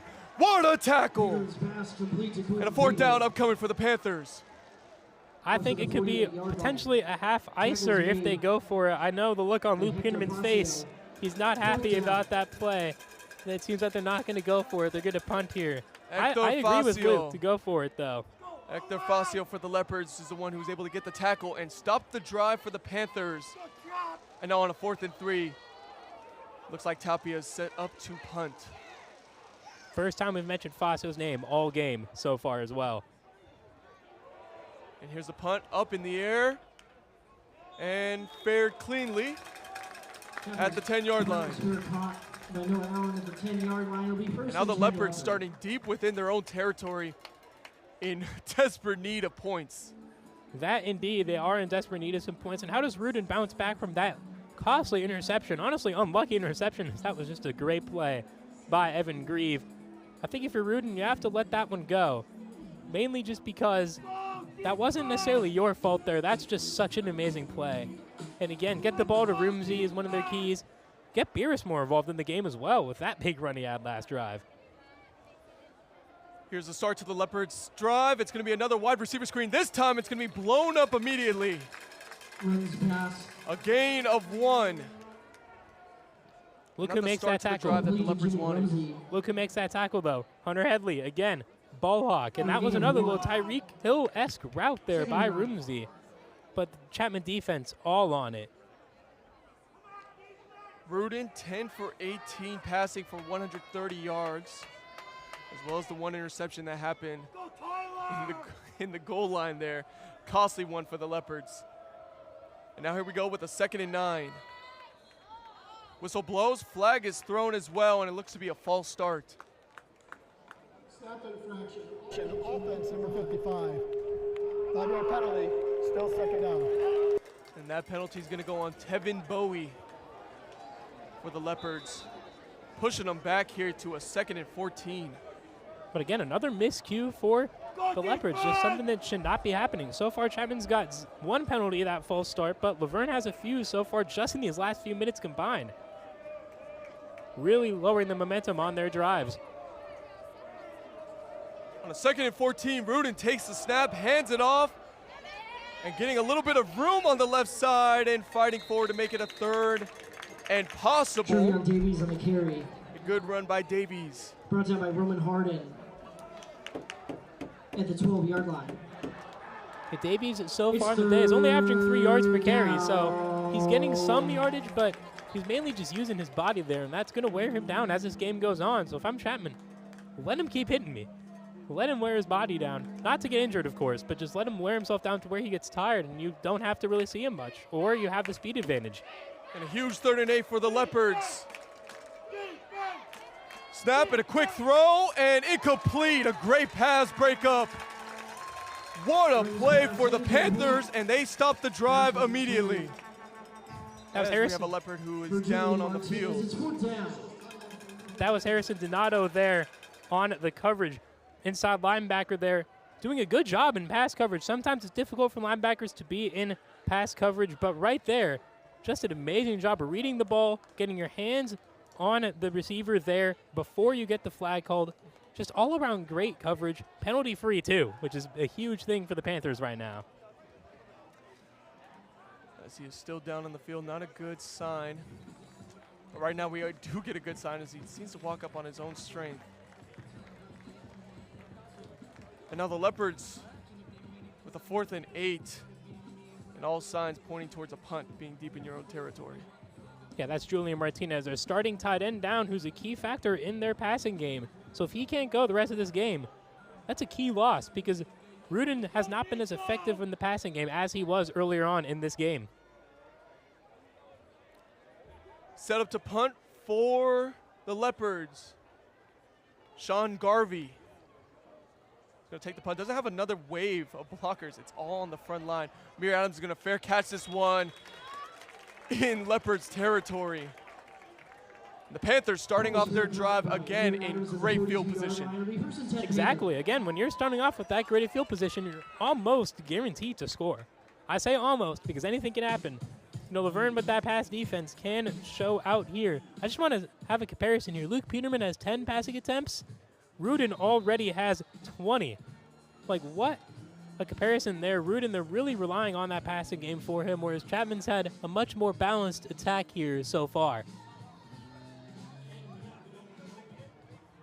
And the start of the drive will begin at the 42-yard line of the Leopards. Luke Peterman working out the gun. This one's Ursino, pass back to Peterman, it's dropped. A trick play and a wide open receiver down the field, but Peterman unable to corral that catch. You know what I have to say about that one? I love the idea. I love that idea. I was hyped when I saw him, Ursino, pass the ball back. I was like, hang on a minute, do we got a flea flicker? Is Luke Peterman gonna take off and run with this one? As we have a replay here. Now, worth mentioning, it was called an incomplete pass because Ursino's pass actually went forward. Instead of going backwards, it would have had to go backwards for it to be a double pass. So the ruling on the field is incomplete. And for the Panthers, that's a win in that situation, keeping it at 2nd and 10. But I was about to say there, I was like, for the spot, works out for them. I want to see them try that again, though, later on in this game. I want to see that work because that would get me hyped. Luke Peterman alone in the backfield, throwing this one. Quick throw and great timing and anticipation. Just not ready for it on the Panthers side. Gonzalez appeared to be the intended target. My apologies. That was Manzano. And Peterman with a great throw there. That was a great throw, but I think he was rushed there as someone was running right into his face as he was throwing that. Kind of forcing the overthrow, had to step back on his back foot and then go in to get more weight on that in case he ended up taking a big shot there. He didn't. Now it's 3rd and 10, and you're not in field goal range. That's why I said almost guaranteed to score. And here's Peterman on that 3rd and 10. Takes a snap alone in the backfield again. Another quick throw to Adams with pressure in his face. Incomplete. Little too far to the inside. And pressure from the Leopards side with Anthony working from the DN spot. Yeah, great pressure again. The offensive line on that drive was not holding up their end of the bargain there for Peterman, as he had no time to throw, and he ended up taking the big shot there and still delivered that ball on target to Amir Adams, who had a chance to catch it. But that's the best that Laverne's guarded Amir Adams this entire game. I expect more of that for this quarter and the second half. Owen Tapia set to punt. Working close into Leopards territory, so it's going to have to take a lot of trickery here. As the Leopards, he decides to receive the punt and take it at the 1. It looked like for a second, had he just let that go, that could have had a chance to bounce inside the end zone.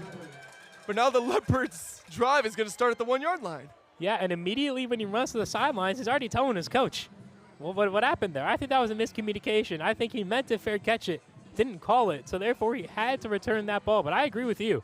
That ball definitely had a decent chance to bounce into the end zone. You have a much better starting position. And now you have to worry about a safety with the way Chapman's D-line could play with K. Jordan, Headley, Evan Grieve, Tariquez, Harrington, and Sheets. All sack threats. And you're starting basically in the end zone. That safety could easily happen. And all eyes are on that front 7 of the Panthers, with the Leopards working from inside the 1. And they're able to get a very good gain on first down now, pushing past the 10.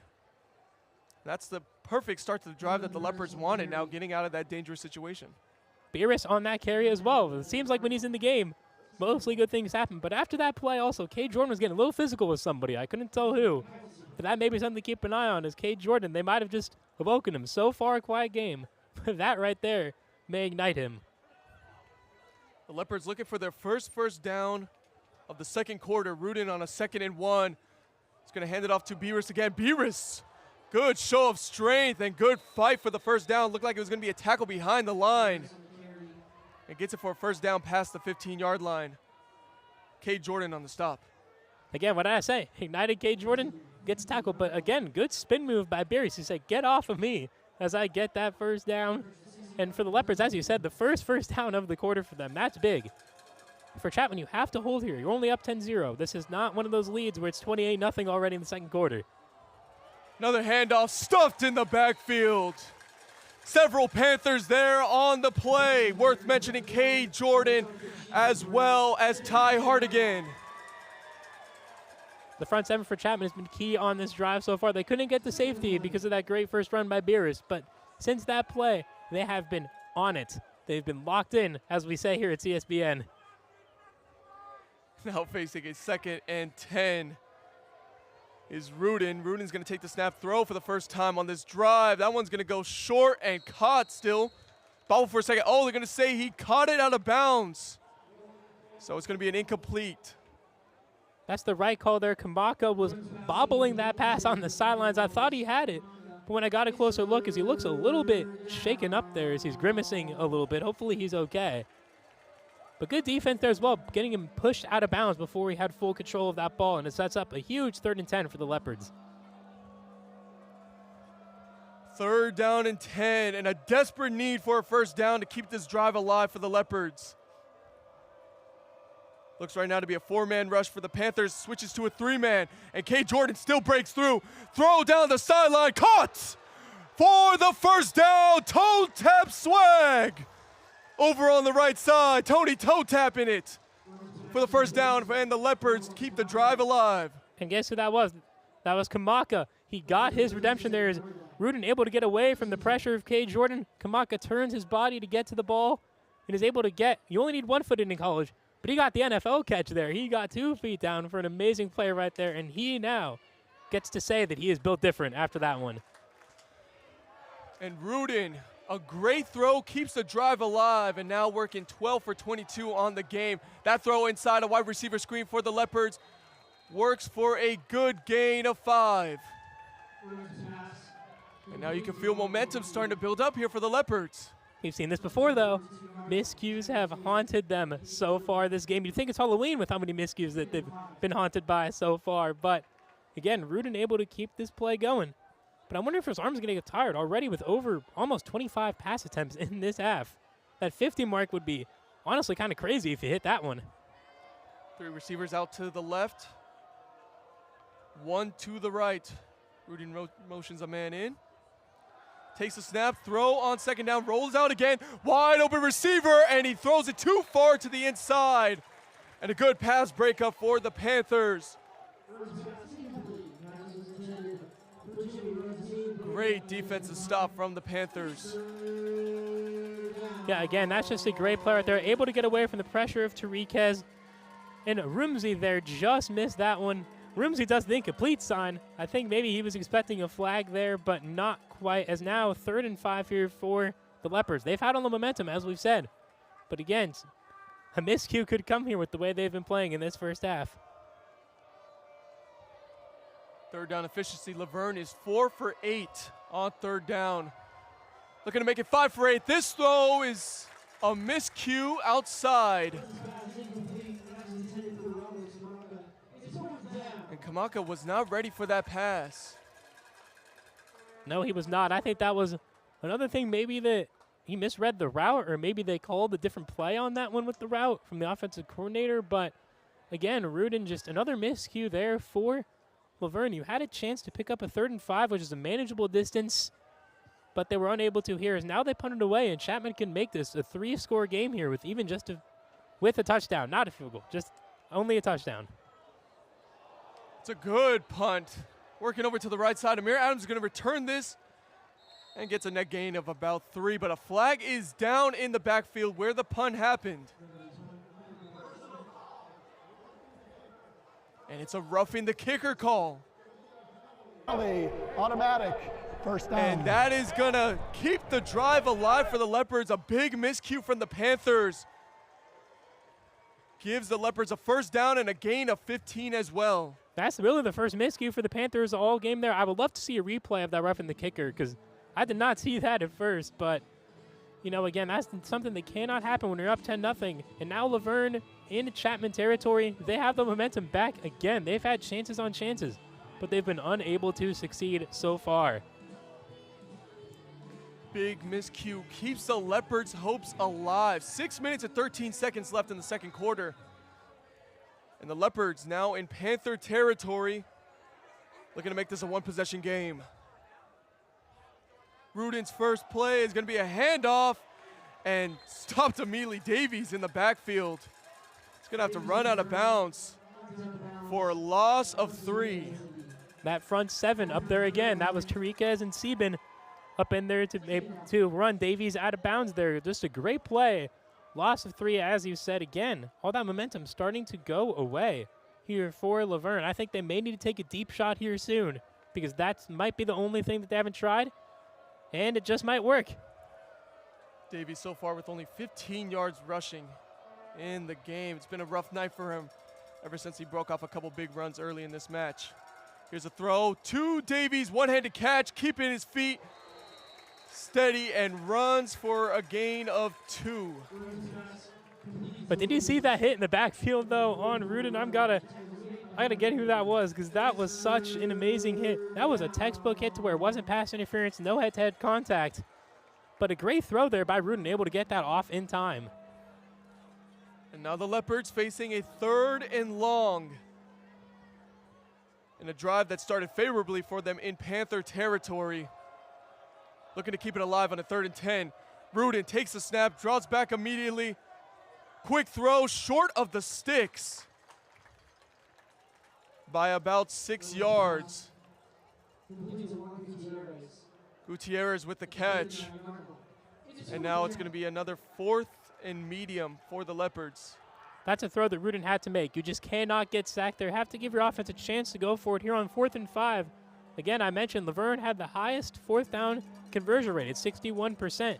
They go 4th down a lot because they've happened to be down a lot of games. This is a moment where I think they have to get this 4th down, or else Chapman might just take it down the field and score. 4 minutes and 30 seconds left. Rudin immediately rolling out on a 4th down. Rudin, ball is out! Picked up by Jordan, but the whistle is going to call it an incomplete. Oh, Jordan was going to take it and run for it. But the call on the field is incomplete. And a good stop from the Panthers defense. I don't know about that one being an incomplete pass. He was pretty close to the line of scrimmage there, as we're going to see this one again right there. Tariquez, of course, in on the pressure. He just dropped the ball there. That did not look like he got his arm back enough for that one to be a pass, even if he was behind the line of scrimmage. I disagree with that one. That looked like a fumble. K. Jordan may have had a fumble 6 there with how wide open the right side of the field was. A big miscue from the refs cost the Panthers 6 on that play. But the offense does get the opportunity to start in great field position, working from past their 35-yard line. No matter what, that's still a great defensive play. With the fumble 6 or not, still a defensive play. And K. Jordan doing the right thing, getting on that ball in case it's a fumble, because he could have easily let that ball stay there, and Laverne picks it up. Peterman with the fake and a rollout. Peterman looking deep. Peterman completes it deep. And a good game for the Panthers to start the drive.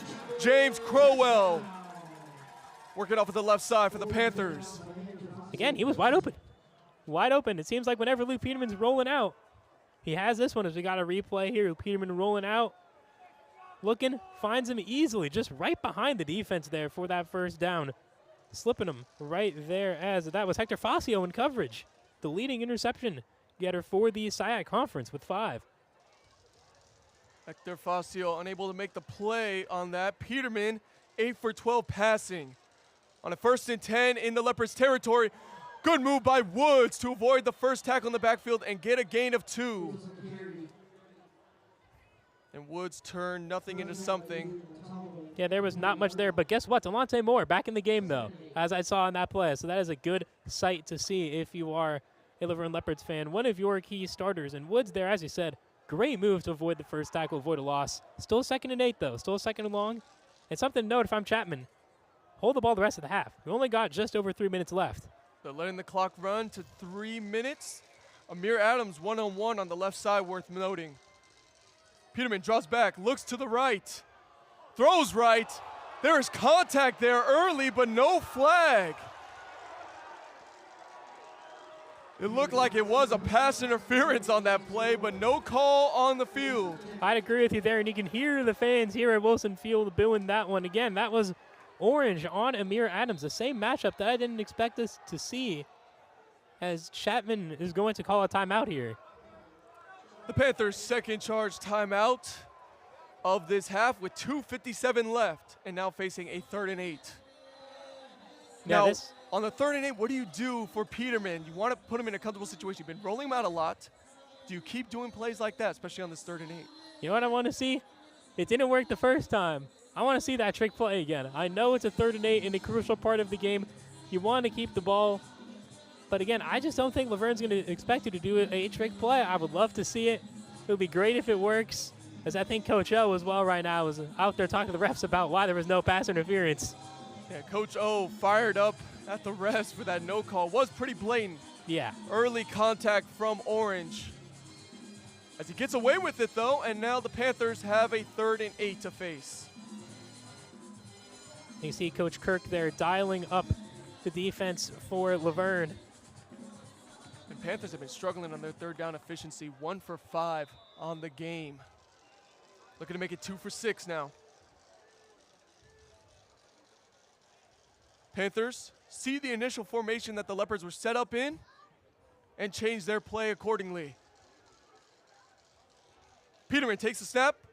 It's going to be a handoff to Woods, and Woods is going to get a good gain of 4.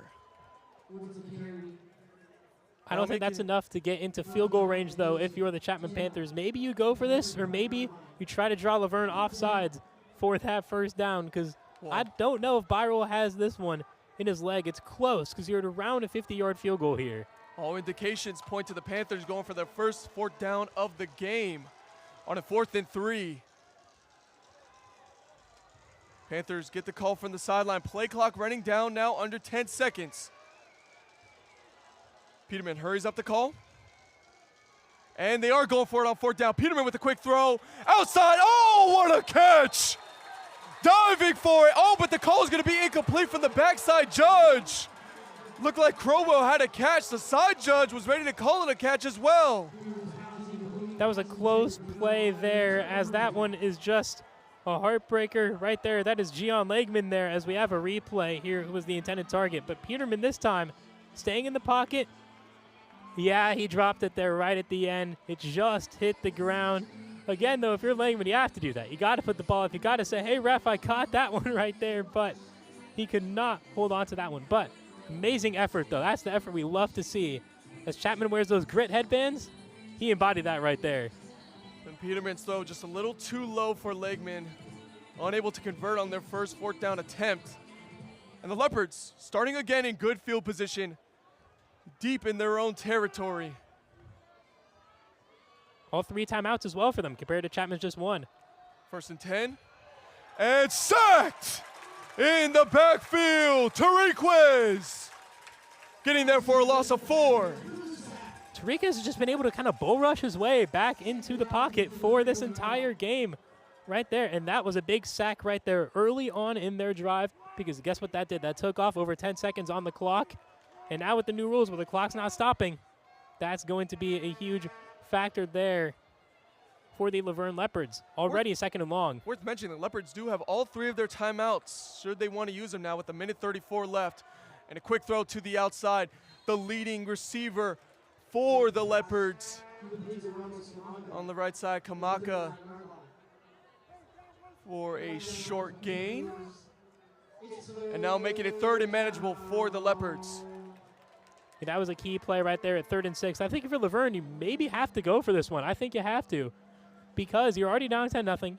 If you get it, you keep the ball the rest of the half. And even if you only have to kick a field goal, you're most likely not going to miss a 2nd field goal based off of probability if you're that close again. On a 3rd and 6 for the Leopards. Rollout pass to the outside. Oh, it could have been picked, and it's tipped, and it's caught. A little hot potato action and another catch for the Leopards. Sampson gets the 1st down off the favorable tip. Yeah, that was just unlucky there. And that's why we got a replay here for that one. And that's why you always have to be aware of where the ball is. Look at that. That's a great defensive play, but it goes right through his hands. And Sampson is ready to pounce on the ball just in case. And he saves the Laverne drive and maybe the game with that one. And the awareness of Sampson keeping the drive alive for the Leopards here on a 1st and 10 starting from the 50. Quick throw to the outside. It's going to go right back to Sampson. Sampson getting a quick gain of 3 and getting out of bounds to stop the clock at 56 seconds. And something that Chapman's going to do. They're going to live with those 3-yard gains. What they don't want is any plays of 20-plus. You don't want them to get to the 10-yard line with over 10 seconds to go. 10 over 10. 10 under 10 is what you want, if they even get to the 10-yard line. Rudin now 17 of 31 passing. A lot of attempts for the first half, already at 31. You're right on that. And Rudin on a 2nd and 7, rolling out, looks to get another pass attempt in. This time it's going really high and over the heads of everyone for an incomplete pass. 3rd and 7 upcoming. Yeah, Gonzalez was wide open there. Number 1, completely wide open. I thought that's where he was going, but I think it was going to Kamaka, who was double covered there. Not the best read there for Rudin. But that arm is still looking fresh, though, despite the 32 pass attempts now in just 1 half compared to Peterman's more normal number of 15. It's Rudin already with more than half of Peterman's total passes. And looks to pass again on a 3rd and 7. Pressure, though, from the Panthers. Good move by Rudin. Looking, throwing. Oh, and it is dropped. Sampson, who caught the pass last time, tips off of his hands, and now 4th down upcoming, and the Leopards looking to punt. That was a great move, though, by Rudin to get away from the pressure from Grieve. He did a half little spin move there. He was looking like Eli Manning on Monday Night Football that one night, where he was showing off the hip movement, and that's where that comes in two folks. But again, Sampson, I think that throw was a little bit too far off the sideline for Sampson to keep his foot in and make the catch. In the punt coming up for Garvey. Panthers looked like they wanted a flag there, and they do get it. Looks to be a false start on the Leopards. It's going to push them back. Prior to the snap, false start, offense, number 81. 5-yard penalty, still 4th down.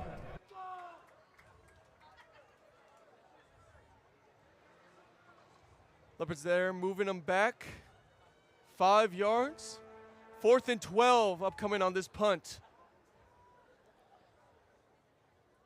For Garvey, who already in the game has now 3 punts for the Leopards.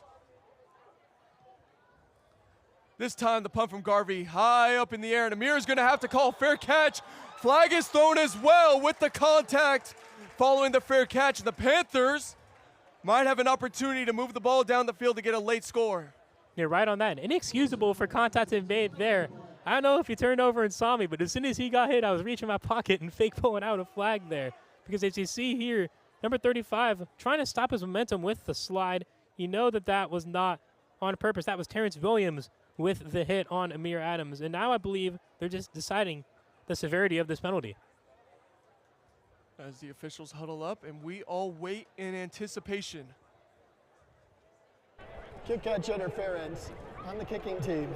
15 yards from the spot of the foul. 1st down, Chapman. It's going to give the Panthers an extra 15 yards, allowing their drive to start at the 35-yard line with 35 seconds and 1 timeout left.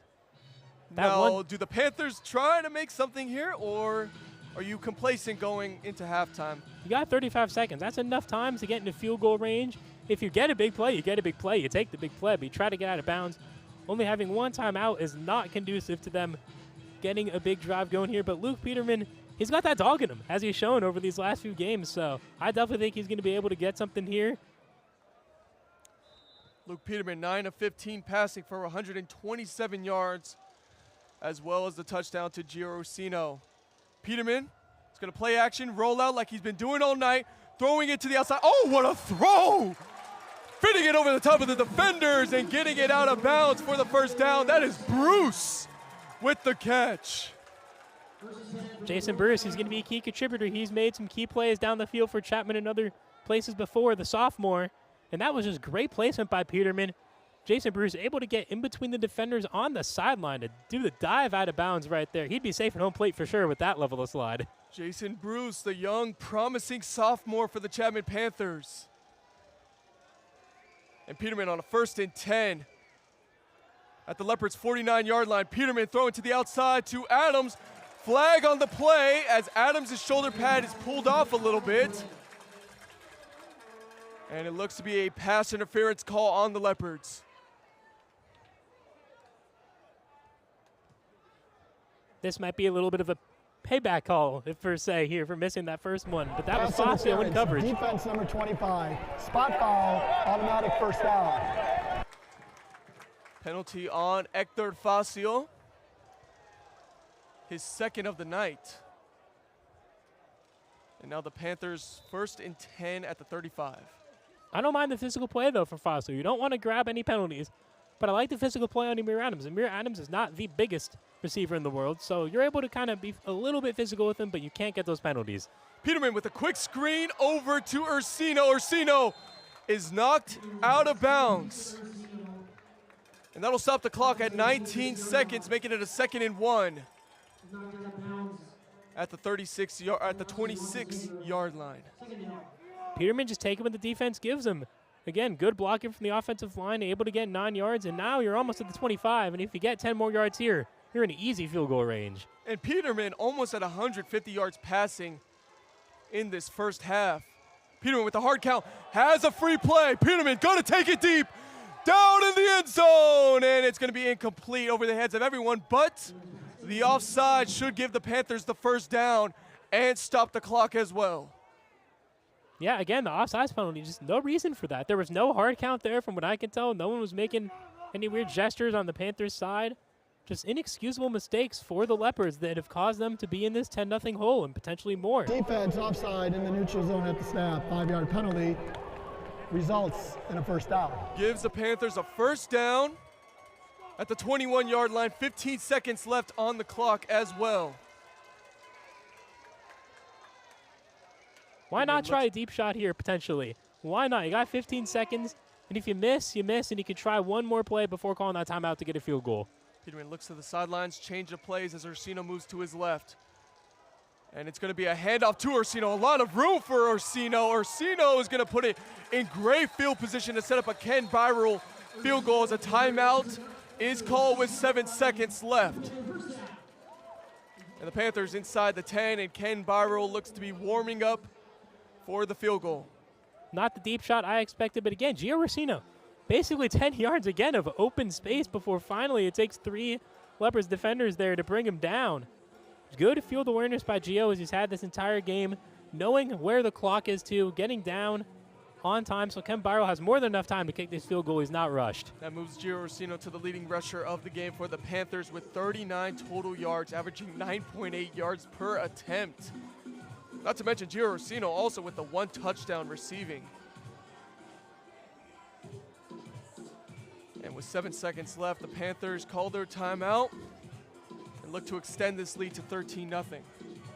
Something I want to add here, the penalty discrepancy here. Laverne has 6 penalties for 60 yards, Chapman 2 for 25. This is not Eagles-Dolphins, though. Those are real penalties. Like, we are seeing these miscues happening for whatever reason. Laverne playing with emotion, it seems like. As I said pregame, they cannot be playing with emotion. They have to play with confidence and strategy.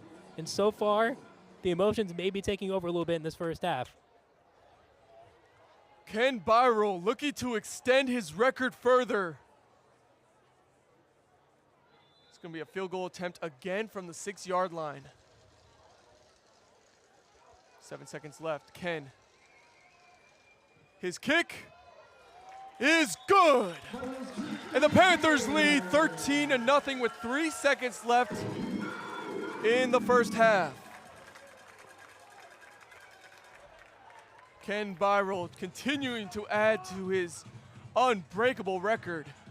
Yeah, he's built different. Like, this is the ultimate guy who is built different on this Chapman team. Always so calm, cool, and collected whenever he's kicking the field goal, as the song in the background says, "Pwn to replay." Whenever he kicks the field goal, just because you know it's going to go in. And if you want to learn from a college-level kicker, Ken Byral is a great person to learn from.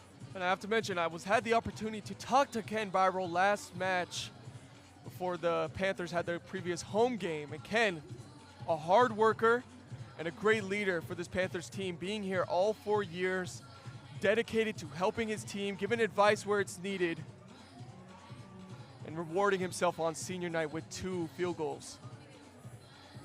However, a key here, though, you can't allow a return touchdown last second in this half, because that can easily happen. Don't get complacent, even though you have basically a 2-score lead.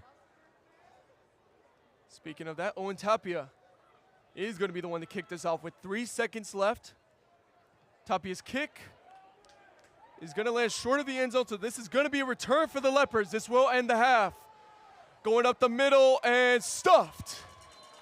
The Panthers stop Allen right at the 20-yard line, and that's going to end the first half. The Panthers lead 13-0 as a great defensive performance overall from the Panthers is giving them their lead going into the half. And the team defense for the Panthers has been great. Obviously, the Evan Grieve interception and the Cade Jordan sack, forcing the incompletion, I guess we'll call that one. But again, Rudin with those 32 pass attempts. That's something to keep an eye on in the second half. There's almost no way he could do that again without his arm starting to get a little bit tired there. Yeah, already at over 30 passing attempts for this game, while on the other hand, Peterman under 20, but very efficient with his passing. Yeah, that's how Peterman is. He's always a very efficient passer. He knows exactly where the ball needs to go. He knows, hey, I don't have to throw this 50 yards every play. I can. He's done it before, and I think they may go for it in the second half, already being up 13-0. As the offense has been very balanced as well. Isaiah Woods and Gio out of the backfield have been great tone setters on each drive. Very great indeed. And the Panthers, thanks to the passing and thanks to the run game, give them the lead at 13-0. Now, a special moment for CSBN. We have our very first halftime show with Kyle Carr and Justin Lee working on the field.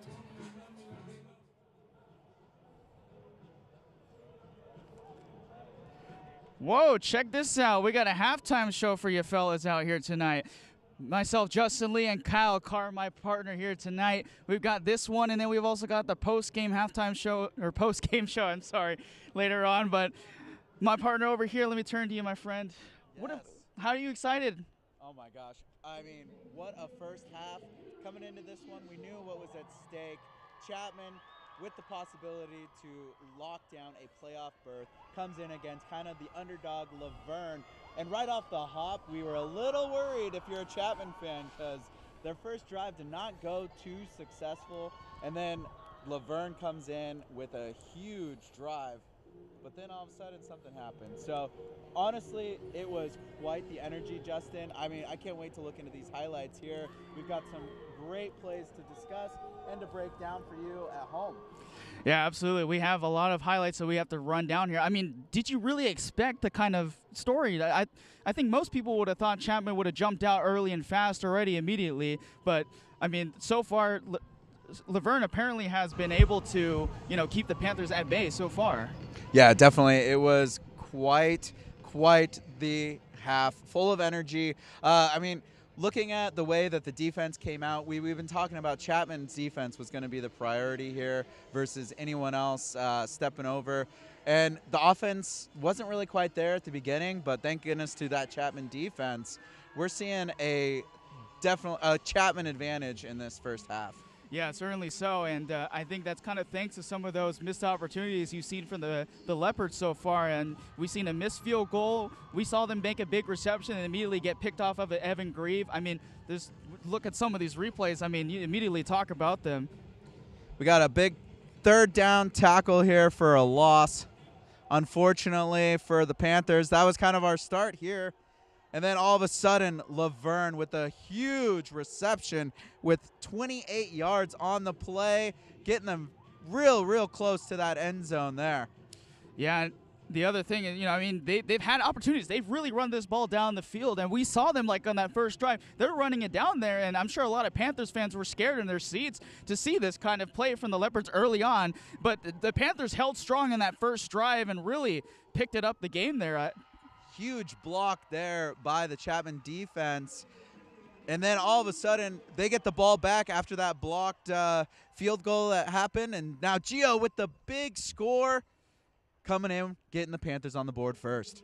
Yeah, I mean, they have to really capitalize on these drives at all times, but they just haven't had that consistency so far throughout the first half that we've seen. But Laverne being able to flip it on the other side, you see that big 50-yard reception by the Leopards there on this play, but then immediately, as soon as we get to the next play, the Panthers immediately come back with their own defense, which has been the reason why they're in these games. Right. Chapman sweating at the goal line with a big interception, not to be deterred. And then they turn it around, come back for a couple field goals. So definitely big for the Panthers when they can get that defense clicking on all cylinders. And then you got that fourth down stop. Again, defense wins championships. And right now, Chapman in line to be hosting the championship because we've been focusing on some other games today. We have Pomona-Pitzer facing off against Redlands. And right now, Pomona-Pitzer is up 20-0 over the Redlands. If they win that game, that championship's coming over to here. Yeah, and if you're a Panthers fan, you certainly want to see that. Look at some of those comparison stuff between the Panthers and the Leopards. I mean, the Panthers have been excelling in that run game a bit more, but the Leopards surprisingly have been really good with the passing yardage so far in this game, and they have more time possession. You take a look at the graphic there. I mean, it's interesting to see between the two storylines that we're seeing here so far, but I know the expectation was the Panthers were certainly going to dominate more so far on this first half, but the storyline has just been the Leopards have been complimenting a little bit. They just need to score to keep themselves in this game. They just haven't been able to get on those missed opportunities. Now, the thing that we're looking at the most is the Pomona-Pitzer game that you mentioned.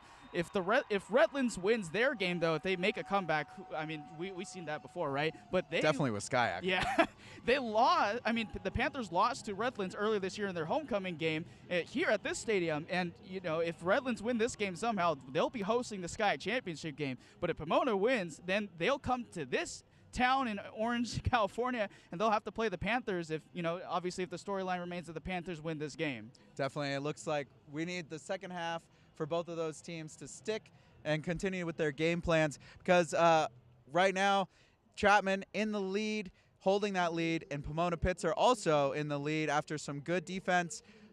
Yes, if you look here, we're actually going to show you just how great Pomona Pitzer's luck had turned around.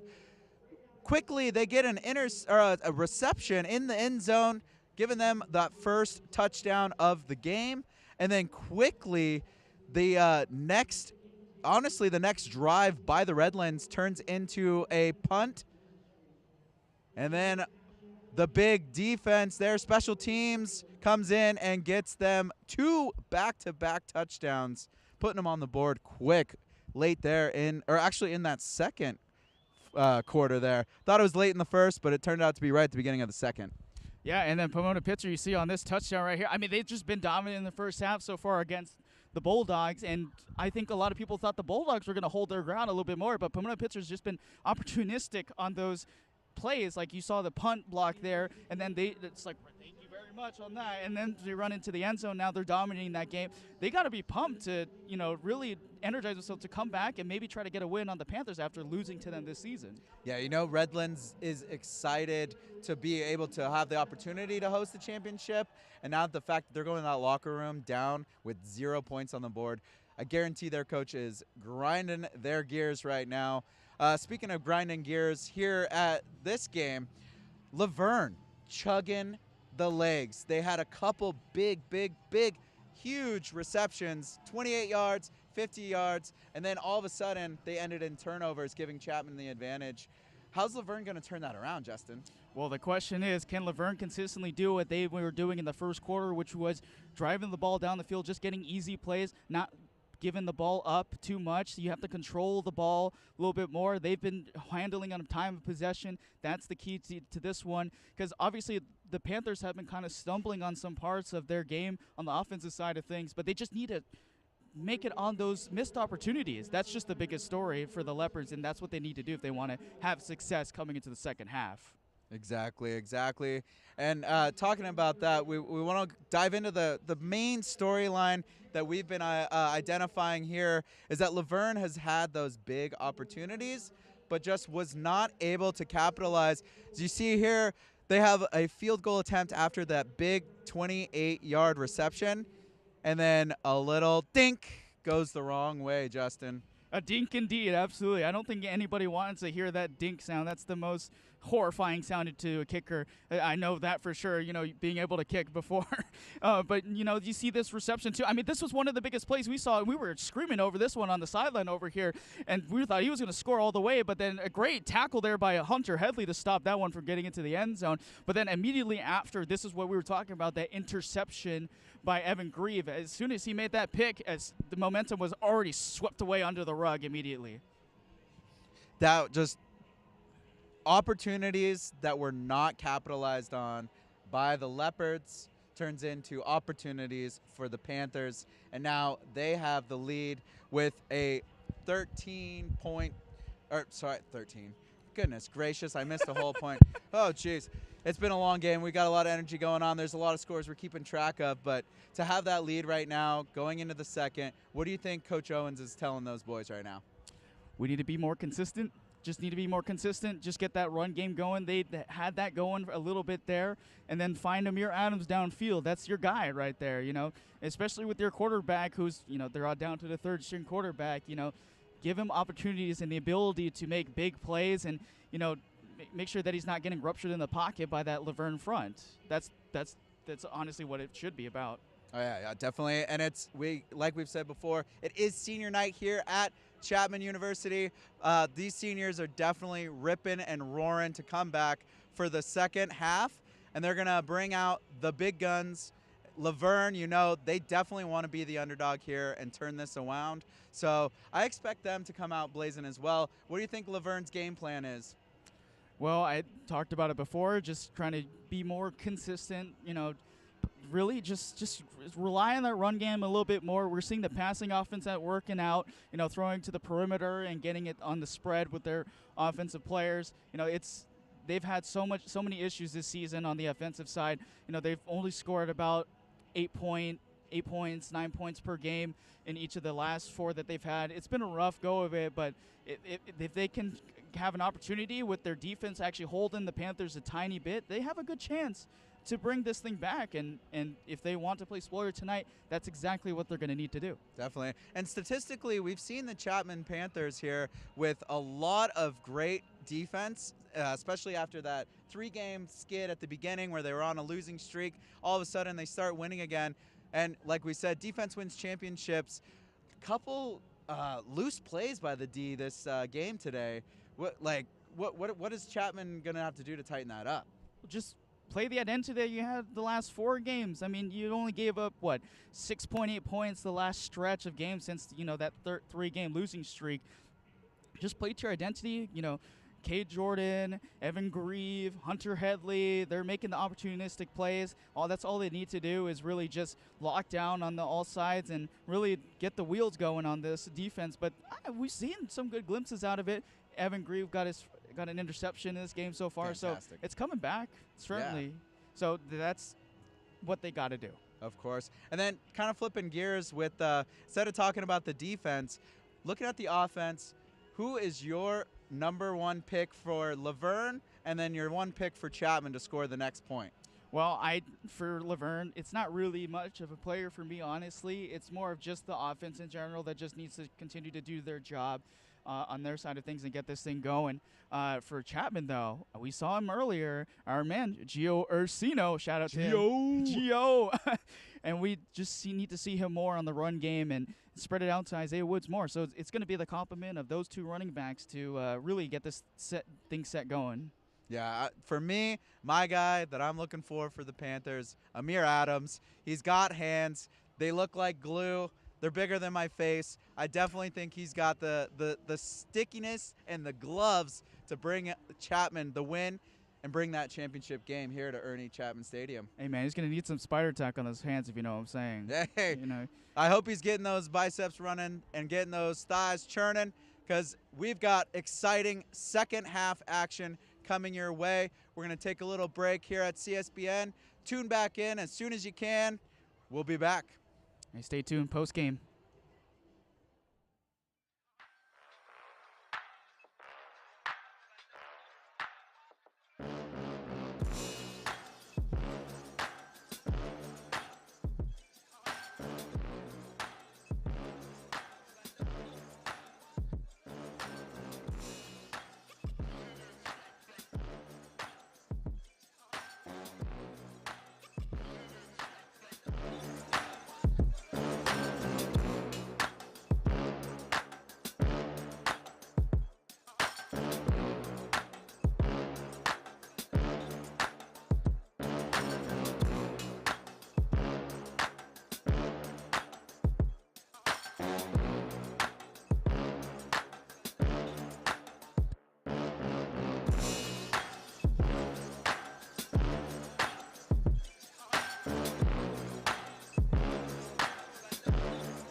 You are in the middle of a game. Adrenaline coursing through your body. And you are calling the shots.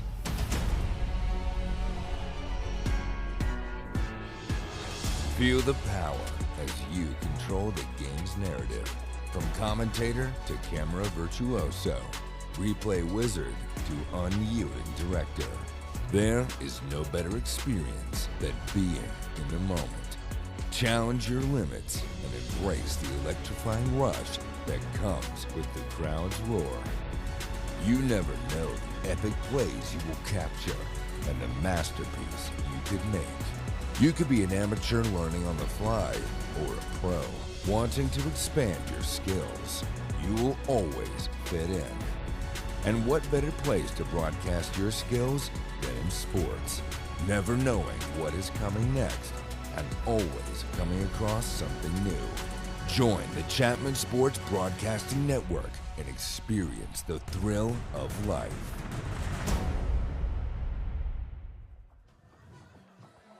Our friend Dave here gave us these wristbands called Get in the Game. Again, part of the Be the Match Foundation, where the Chapman Panthers try to promote bone marrow registry. It's a big program, very important to Bob Owens as well as the entire organization. So, first of all, thank you to Dave for giving us these wristbands, and shout out to Be the Match.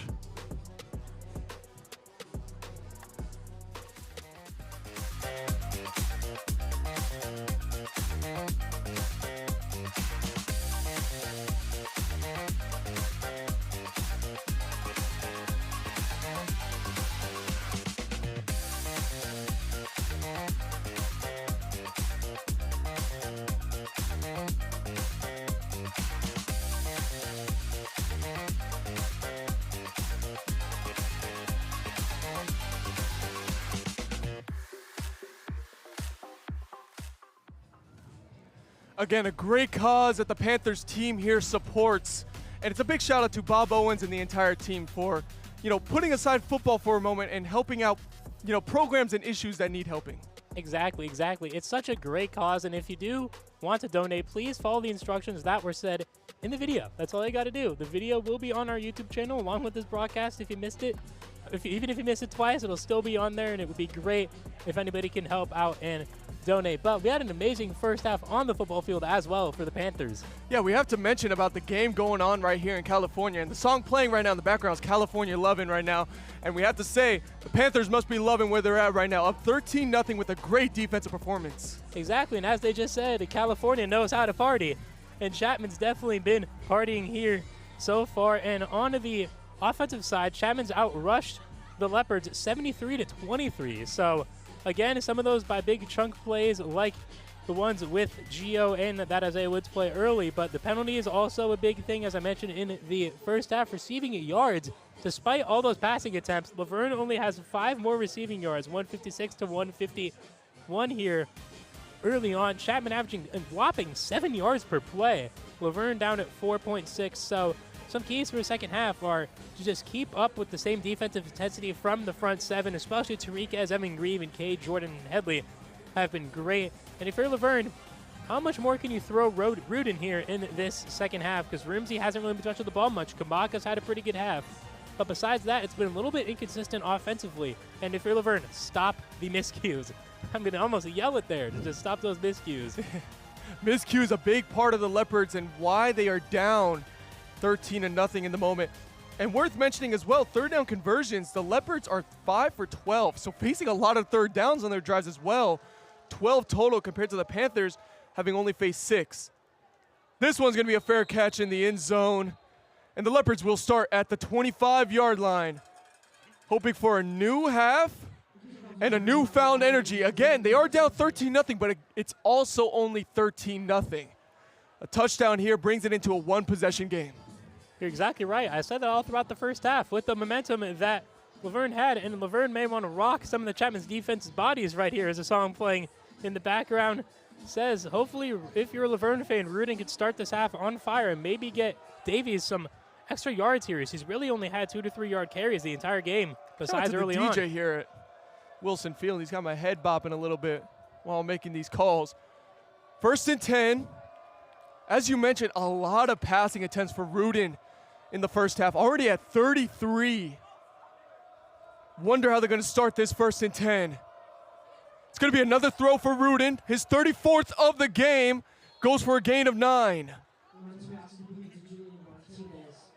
And they keep going with Rudin in that passing game. And it has, for the most part, been successful. He has 186 yards passing, despite the 1 interception. Laverne has shown the capability to drive the ball down the field. They have, but they haven't shown the ability to convert due to their own detriment early, as they have a 2nd and short here coming up. I think this is where you have to get Beerus or Davies the ball here. I don't think it's worth it for Rudin's arm to do a pass on 2nd and 1. It's Beerus who is in, and it's going to be another throw. This time it's to a wide receiver screen. For a second, it looked like it was intended for Beerus, who swung out. But it was a wide receiver screen to the inside for Rumsey, and it's a 1st down for the Leopards. That was a little bit like an alley-oop kind of pass right there. He floated that one to make sure Grieve couldn't intercept that one a 2nd time. Will Scar for the 1st time. It's going to be the 1st run for the Leopards, going for a gain of 4. And that's Beerus.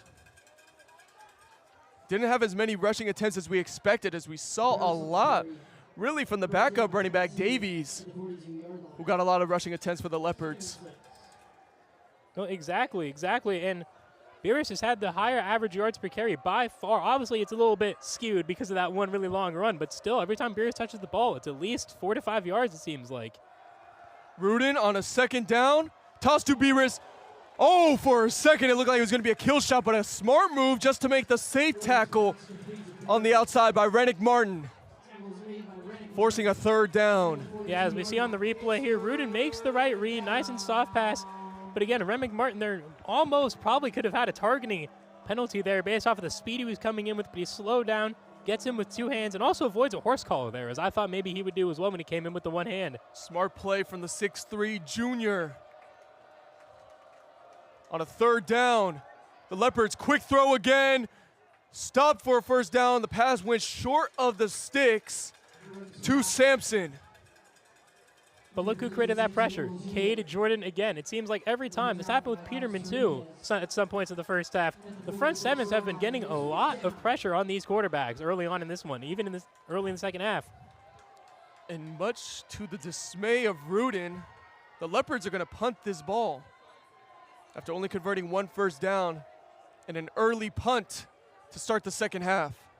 Not the way you want to come out at all if you're a Leopards fan, because Chapman has all the momentum, and on senior night, they're going to try to score here as Adams will get a return. And Amir Adams with a lot of room, getting it to the 36-yard line.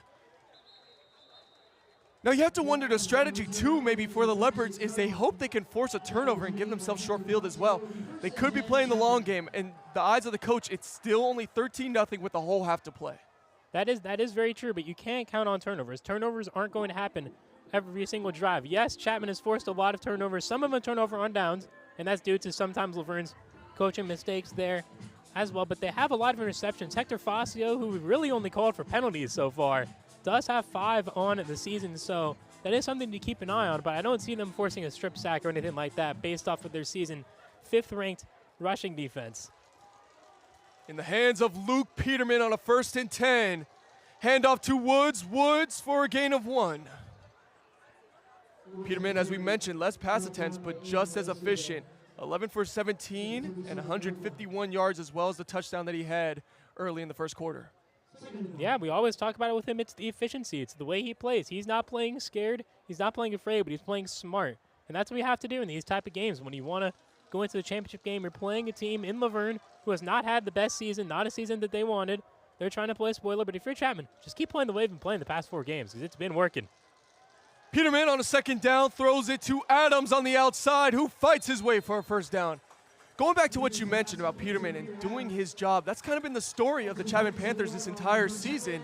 Starting off with Nathaniel Espinoza getting hurt in an away game. Then it goes to Tyler Pacheco. Pacheco then getting hurt and out for the season.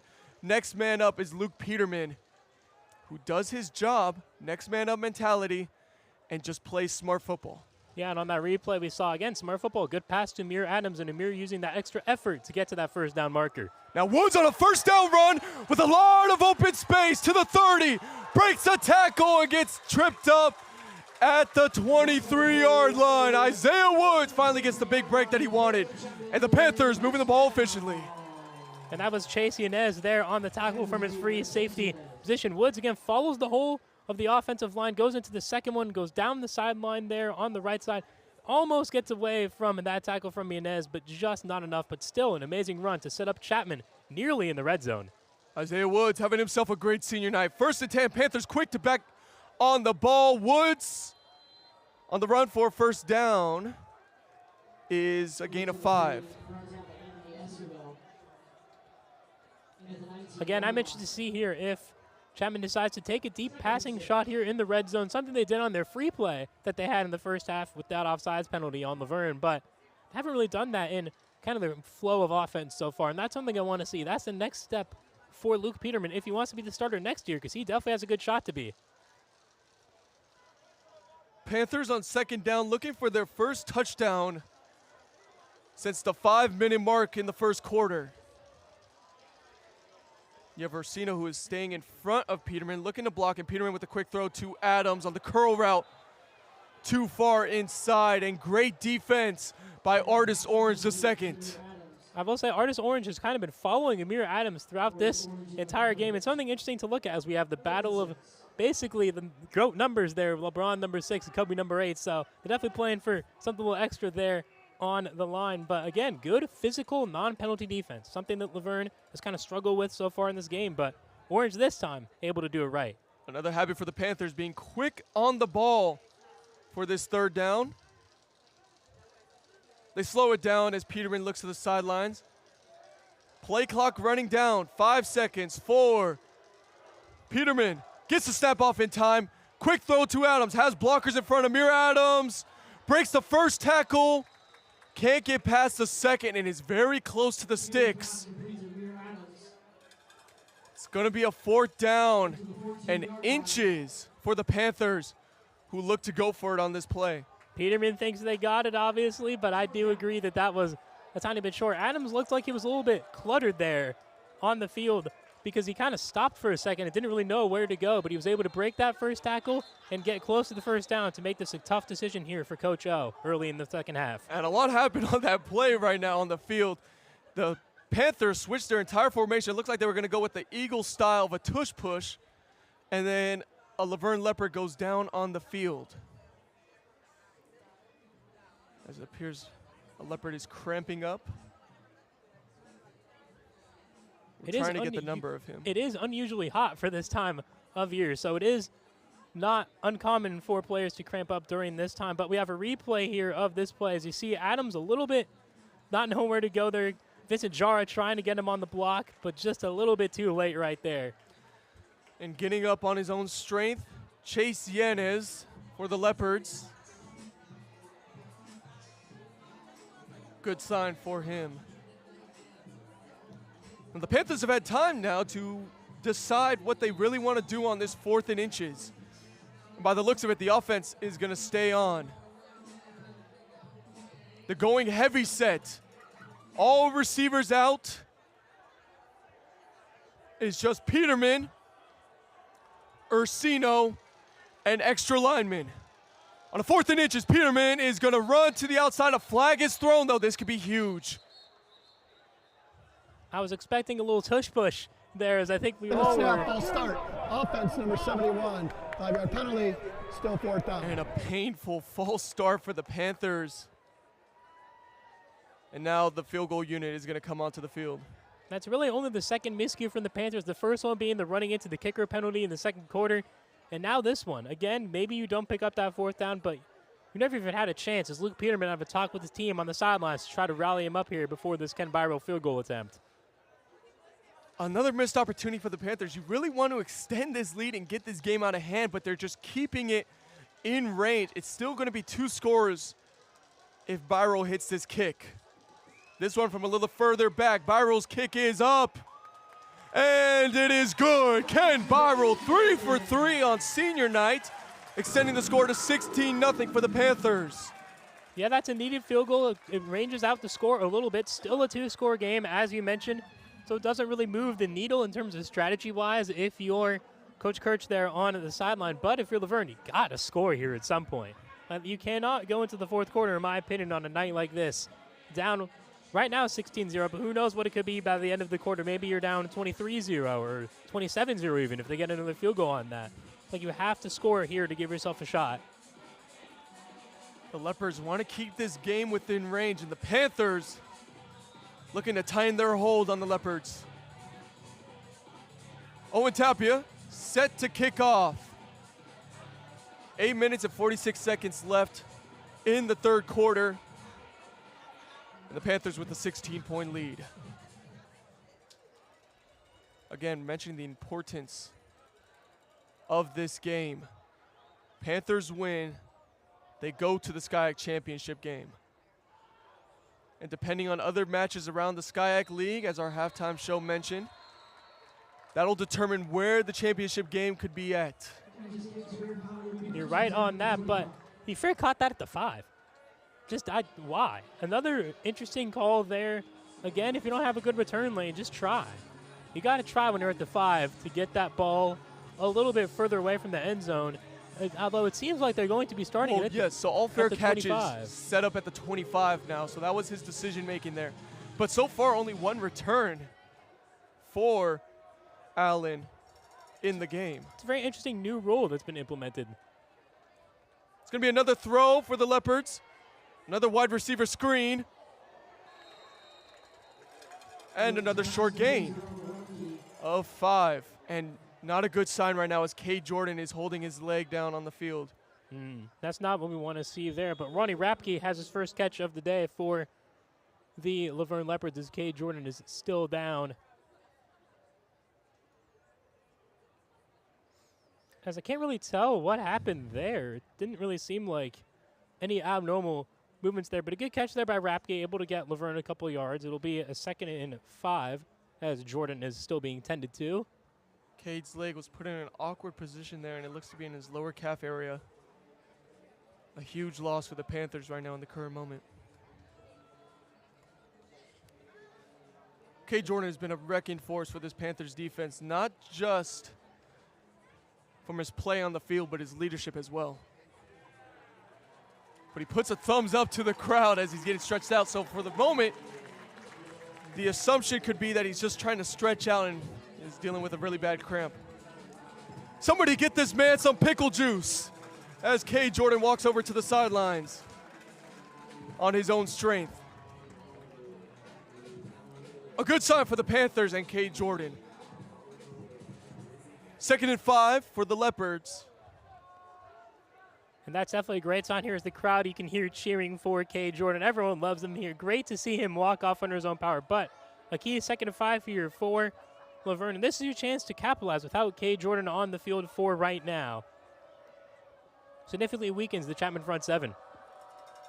Rudin, 2nd and 5. Rudin's quick throw is caught over the middle for a first down. Adrian Vargas, the backup tight end for the Leopards, able to catch that one. That was a good play there. Roman Harden again able to get in on that tackle and make sure that there's nothing extra. Harden is a freshman, by the way. One of the few freshmen that Chapman is playing this year, so definitely made an impression early on and has been a key player throughout this season. And Davies with the run to the outside like we've seen so many times before. Gain of 4.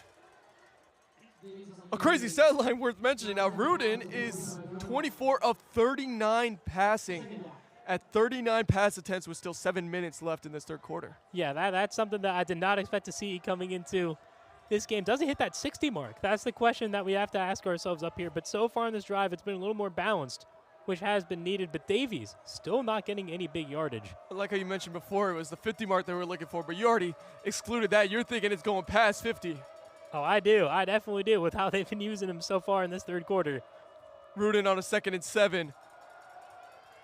Drop back looks to be a quick throw to Davies. Davies with the catch, breaks a tackle, tries to hurdle a man. Unsuccessful, but does gain some yardage. Makes it 3rd and medium. I love the effort there, and Rudin was able to float that over the jumping Hunter Headley there in the pocket, but I appreciate the hurdle attempt. If he completed that hurdle, that would have probably been the built different play of the game, but since he couldn't complete it, he's not going to get that praise just yet. 3rd and 5 for the Laverne Leopards. They were unable to convert on their first drive of the quarter. And their third down efficiency is at 5 of 13. Not what you want to see for the Leopards in this game. Here's a throw, wide open man. Good back shoulder throw and a first down. A good throw and a good catch to Rumsey. And the Leopards move into Panther territory for the first time in this half. And that's definitely the player you want to throw the ball to here is Rumsey, as he again gets wide open there, gets past Colin Keefe, was able to keep his feet in bounds, and he was a key player for a reason. I definitely expect him throughout the rest of this game to make a huge impact. Handoff to Davies. Gain of 4. Now, how aggressive are you going to be with now in Panther territory needing a touchdown? Do you feel like as the Leopards you want to take a shot at any point? I think so, but not yet because you're barely at the 30, so this is a really deep shot. But once you get closer to the 20, I think you do. You want to try to score fast here, or you hold the ball to the end of the quarter, which I highly doubt they're going to do. So there's really only 2 options there. Throw, and it's going to be incomplete. Great defensive stop by Julian Aldridge. And it's 3rd down for the Leopards. Working at 6 of 14 efficiency on 3rd down. Faced with another 3rd and medium. This might be that deep shot, but on that play, that was good awareness there by Aldridge, one of our seniors who was celebrated tonight. And that's just a play. When you come into the game, you make that type of play, you stay in the game. Here's the 3rd down throw. Pressure in his face, gets the throw off, and Davies drops it. Davies had room to run for the first down. But a huge drop stops momentum. And the Leopards have all signs of going for it. You have to. I like this play right here. As you see on the replay, again, Jonathan Sheets had the pressure. Davies just couldn't hold on to that one. The second time, really, where a throw's been on the numbers pretty accurate. They just couldn't hold on. There's no reason for that. There's no rain. Field's dry. You got to catch that. 4th and 6 for the Leopards. They are 1 for 2 so far in this game. This is going to be a run to Davies on a 4th and long. And the Panthers stuffed that one. Yes, stopped on the play by several Panthers. First one to be mentioned, Alex Tariquez. Yes. And a questionable call leads to a Leopard stop. I don't think it was really that questionable of a call. You just kind of have to really put all the chips in one basket. You got to go all in here again. Tariquez and Headley there on the stop for that one. Again, Davies not able to really get around the defense here. They've been using it for his size, but I think the lack, I don't want to say lack of speed, but not having as much speed as you maybe would hope for today has really kind of proven to be his detriment here as Luke Peterman and the Panthers come out. Now, if they get a touchdown, they're at that 23-0 mark where it's over a 3-score game. Panthers looking to extend that. Peterman rolling out. Successful pass, as he's done all night. Good run after catch to make it a gain of 9. Manzano with the catch. 2nd and 1 upcoming. And the interesting call from the Leopards to run it on a 3rd and 8. On a 4th and 8, my apologies.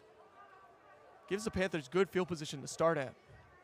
It does, it does. And again, you got to score here for the Panthers. And Luke Peterman, by the way, before we have this next play, 66% completion, so he has been on it. 14 of 21 on the day.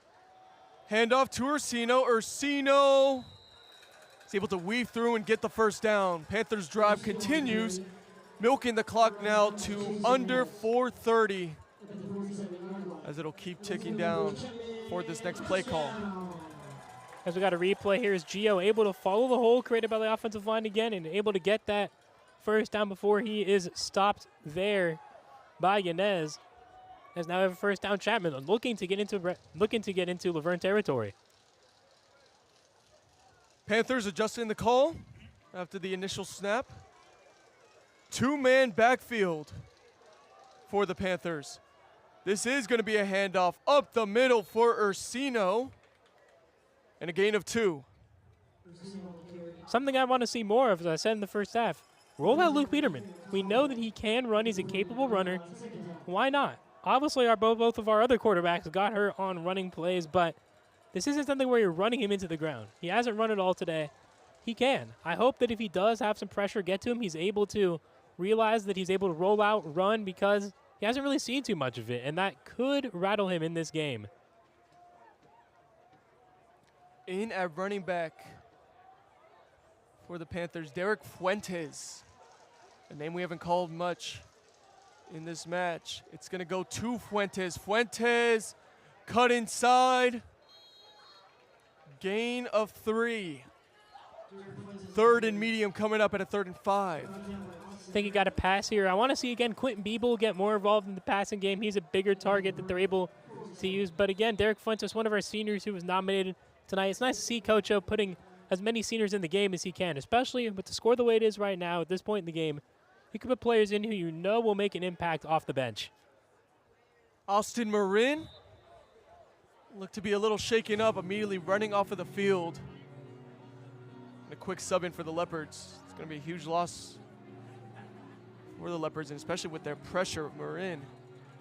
As Marin is their leading sack artist on the season as well. Panthers on a 3rd and 5. Peterman looks to the sidelines. An adjustment of the play call upcoming. Fuentes moves behind Peterman. And it's going to go to Fuentes. Fuentes up the middle, breaks a couple tackles. Fuentes with room to 1. Fuentes down to the 20. That's a great play right there by Derek Fuentes as we have a replay. As he gets the handoff, fakes left, goes back, and then all of a sudden has the wide open left side of the field, able to get all the way to the 20 to get the Chapman Panthers in the red zone here. Great run there by Fuentes, just using his field awareness as the clock will now tick down to under 2 minutes left to go in this quarter. The OC kid from Whittier making a great play here. Panthers inside the red zone at the 20-yard line. Rollout, wide open, Amir Adams for the touchdown. And the Panthers extend the lead to 20. Yeah, that's just a great route there by Amir Adams. He got wide open there on the left corner of the end zone. And Peterman again on a rollout, as we're going to see a replay here. Peterman rolls out again. Good block there by Fuentes to give him time. Amir Adams just lost the defense right there. They were lost in the sauce, as you would probably say there. As Adams able to get his 4th touchdown of the year to extend this lead to 22-0, making it, no matter what, a 3-score game. Luke Peterman, 15 of 22 in the game. Kick by Byroll is good. The Panthers extend their lead to 23-0. As we mentioned as well, Peterman, 195 yards passing with 2 touchdowns. Very efficient game from Peterman. Amir Adams with his 4th touchdown of the season, now putting him at 6 receptions for 71 yards and that touchdown that we just saw. Now, Amir Adams has been great today. I said it pregame that Laverne had the #1 pass defense. I was like, they might be able to bait Luke Peterman into making some bad plays. They haven't been able to do that yet. And I think that really speaks to Luke Peterman's qualities. He's calm, poised, collected in the pocket. He's able to roll out with confidence, find his receivers. Amir Adams on that play was moving with Peterman in the same direction he was rolling out. That's something you see receivers do with a Mahomes or a Rodgers type of player right there. Just great chemistry right there between Adams and Peterman, as now Owen Tapia looks to punt this one away. Owen Tapia off of the kickoff. It's a good thing to say when you've kicked off a lot in this game, and Owen Tapia now with his 4th upcoming. Sends this one up in the air, and it's going to be a fair catch from inside the 10. The Leopards will choose to take it from the 25. And now a really desperate drive necessary. Time is ticking for the Leopards. Especially now with them down 23-0 instead of 16 or 13-0. We were saying it all first half, the miscues. This half, it's not really the miscues, as look who's back on the field, though. Cade Jordan is back. It looked to be just a minor thing. Good to see him back out there with this front 7 as they look to honestly slam the door here potentially in the 3rd quarter if they get a turnover and touchdown already. As you said for the Leopards, must score a touchdown on this drive with Rudin. Headley showing blitz for a second. Looks to be a 4-man rush for the Panthers. Blitz from the outside. Pressure, ball out! And just like you said, putting the Leopards to sleep early. And turnover for the Panthers. Recovery and ball. What a play working off of the left side. A blitz from the Panthers. Pays off successfully. And here we go with that blitz. As we said right there, able to force Julian Aldridge with the strip sack. And let's see that. Yeah, Aldridge getting his sack right there, as I'm still trying to figure out who was able to recover that fumble, but just an amazing play right there by the defense. And now you're set up in the red zone already. And again, for Chapman, if you make this a 30-0 game, it might already be Vince Carter level over. And we're not even in the fourth quarter yet. Vince Carter level over. And a handoff here to Ursino. Goes for a short gain, less than one. Just a couple inches there. The clock keeps running. It's now under 1:30. Panthers with a 23-point lead. And a touchdown here could really kill the momentum for the Leopards. So Panthers are complacent, letting the play clock run down to under 10 seconds. Peterman, 15-22 as we mentioned before. I think that's the right move here. You're already up 23. Handoff to Ursino. Ursino with a short gain of 3. It's going to make it a 3rd and 6. That fumble for the Panthers. That fumble was recovered by Luke Portanuvi for Chapman. Just wanted to give him his credit there because that was an amazing play, as Aldridge and Luke were both built different on that one. I just got to say. Peterman on a 3rd and 6. He's been very efficient passing, especially in the second half. Only 1 incompletion so far. Peterman on set, 3rd and 6, is dropping back to pass. Peterman with pressure, throws it to the end zone, caught down at the goal line, and a flag in the backfield as well. What a catch by Beeble. For Panthers first down at the 1, but the flag we'll have to wait to see. No matter what that flag is, that's a great catch there by Beeble. He was able to keep his feet in bounds, almost double teamed there. They had to play physical with him as he's 6'4", 220. Holding, offense number 71. 10-yard and a huge holding call on the Panthers. Takes away the big gain and makes it 3rd and long. I think the key for Peterman here is he may have to drop back again, stay complacent in the pocket. As this may be a time to take a shot, because no matter what, you're still in field goal range there, in my opinion, right there. Just have to make sure not to make a mistake. Peterman set up on a 3rd and what it appears to be 16. And they're going to be okay with letting the clock run down and going into the 4th quarter with a 23-point lead. Thanks a lot to the performance of the defense, and Peterman has allowed the Panthers to extend this lead to 23-0. Yeah, that was just an amazing quarter there for Chapman, outscoring their opponent Laverne 10-0 right there. But another key thing here is that Luke Peterman has been so unique on this play. He's been absolutely amazing. But we have Justin Lee on the sidelines here for another update. Justin, what do you got for us? Hey guys, checking back down here on the field. I mean, you see the energy in the crowd over here. I don't know if you can see it as much, but we got a lot of parents out here tonight. 27 total number of seniors are out here today.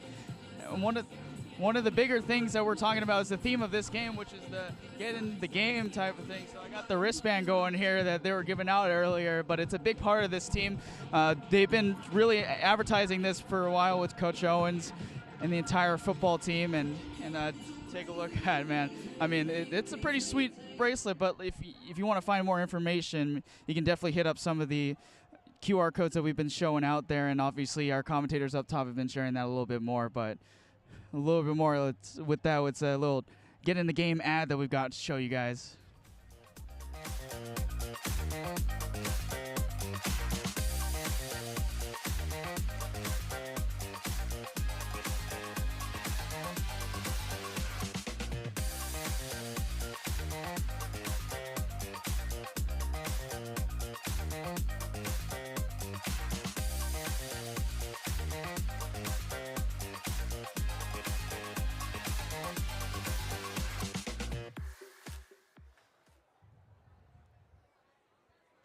We start the fourth quarter with a 3rd and 16 for the Panthers.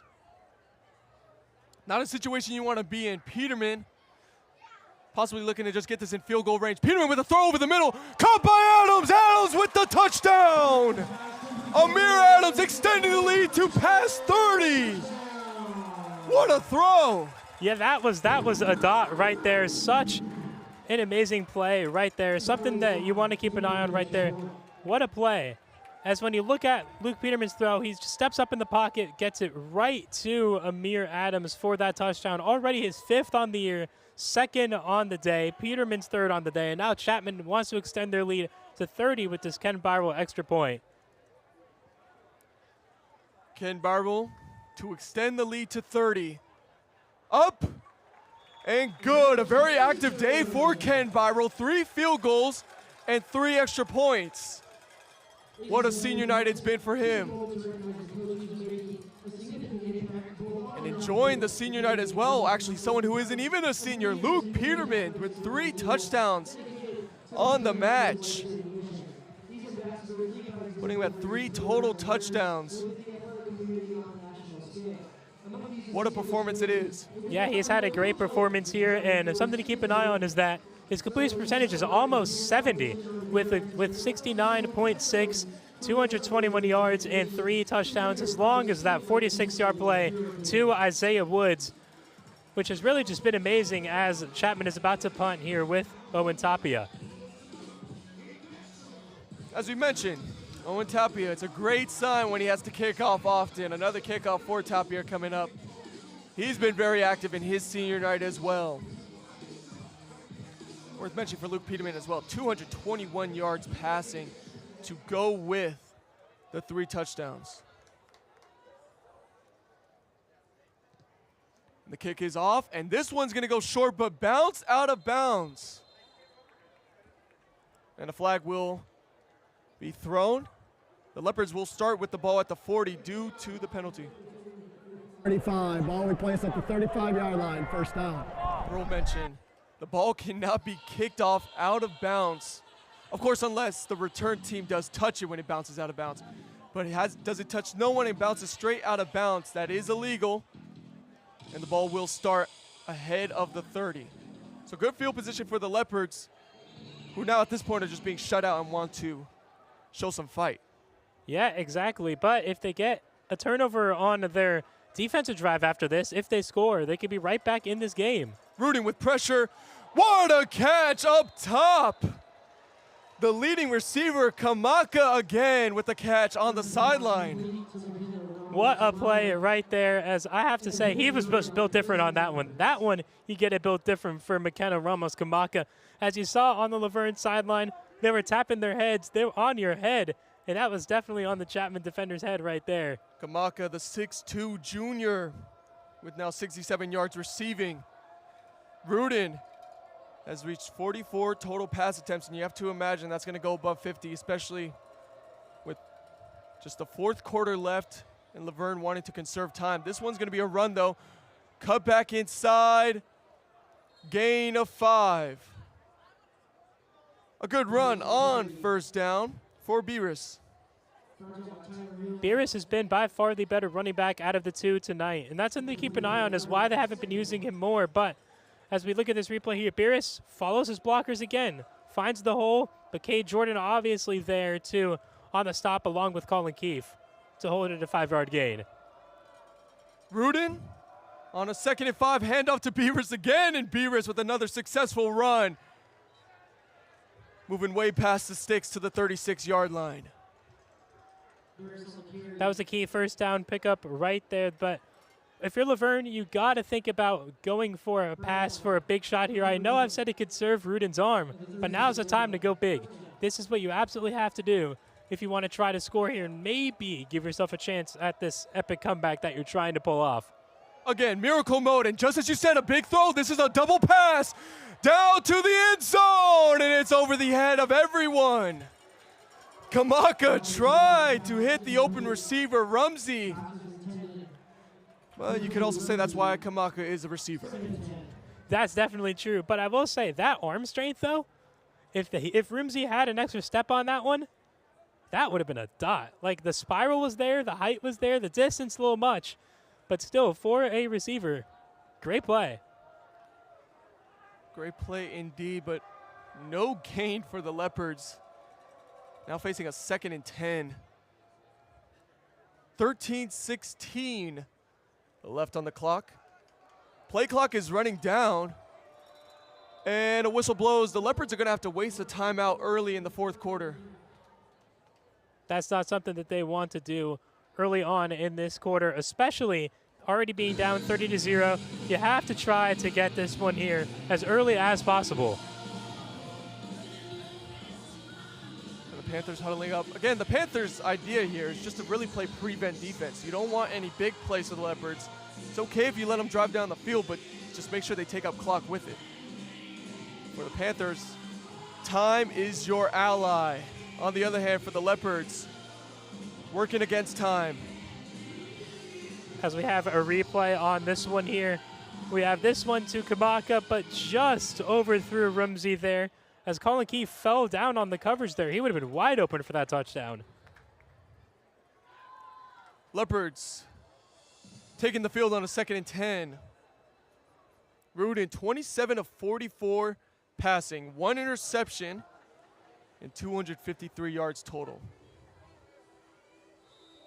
And the Leopards, again, a lot of miscues have led to the situation that they're in. 30-0 is the score. And there is the pass over to the left side, another wide receiver screen to Sampson. Yeah, and that, again, was a nice little short pass right there, but at the end of the day, that's not going to get him into the red zone. And something I did say earlier on was he might get to 60 pass attempts. I'm going to erase that because he's only at 45. I think it's going to be closer to 50, like I said earlier. That's a huge 3rd down here for the Leopards. Leopards set up on a big 3rd and short. It's going to be a pump fake and a throw out of bounds. No one in sight. And as expected, the Leopards are going to go for it on 4th down. Yeah, you absolutely have to here. And I wonder if we're going to see any of these senior quarterbacks come into this game later on, as it is a 30-0 lead. And like, if it's still this score in around 5 to 7 minutes, do they put in one of these senior quarterbacks? It would be great for them to get on the field in their final home game. Setting up on a 4th and short. Rudin, all hopes of a comeback lie in this play. Rudin's throw, caught for 1st down. Strong hands from the tight end, Vargas. And the Leopards move the chains. Yeah, that was a great play right there from Vargas. Able to hold on to that from the strong Colin Keefe tackle. As we have a replay here, as Rudin was able to look and easily find him. And that was Roman Harden, on the tackle, not Colin Keefe. But again, Harden stopping the big play. Still a 1st down, but again, you're up 30-0. There's no pressure if they score here. You're still up by 23.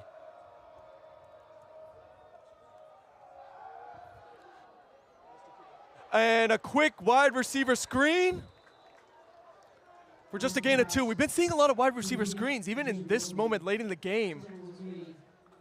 What are your thoughts on that?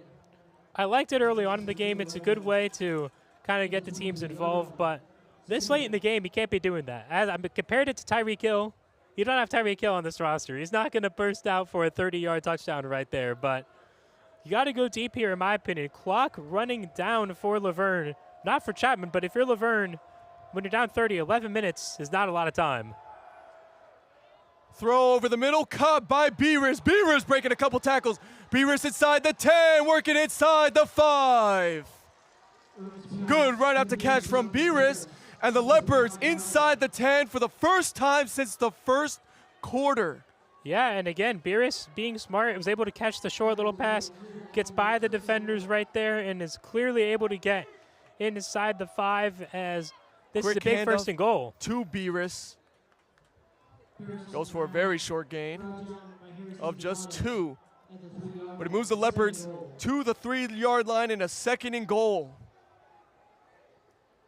I think here for the Leopards, maybe I want to see Rudin run this one in. That Chapman Panthers defense has not seen Rudin try to really run at all. I don't know if that's in his game or not, but I think they have to try, if you're Laverne, to do something you haven't done. Rudin is going to run it. And, oh, he does the splits there as he's tackled down. Bit of an awkward move. And Rudin's down to the 1. Good prediction, Tony Romo. Thank you, thank you. It's an honor to be compared to Tony Romo multiple points throughout this game. But as you said, Rudin did the splits there. Amazing to see that he could do the splits. Like, that's pretty built different. I can't do the splits. I don't know if you can, Alondra. And interesting. I've tried a couple times in my day. I say my day like I'm not 22 years old. Rudin is subbed out. It's going to be a straight snap in Wildcat formation. And waiting for the call. Down at the 1 yard line, the inch yard line, the Leopards still can't quite get it. They tried the tush push there and could not get it. Great stand here by Chapman as they used the Wildcat formation there, but unable to get it as Chapman celebrates. Obviously, Laverne's going to think it's a touchdown, but now you're at that half-yard line, basically. Now, this ain't just a normal Wildcat that you've seen before. That was a lineman out in the quarterback spot. Tevin Bowie, the big lineman, 5'11", 226. Tried to give him a direct snap and a run into the end zone. But that stifling Panthers defense prevents that, and now we have a goal line stand possibility in the 4th and inches.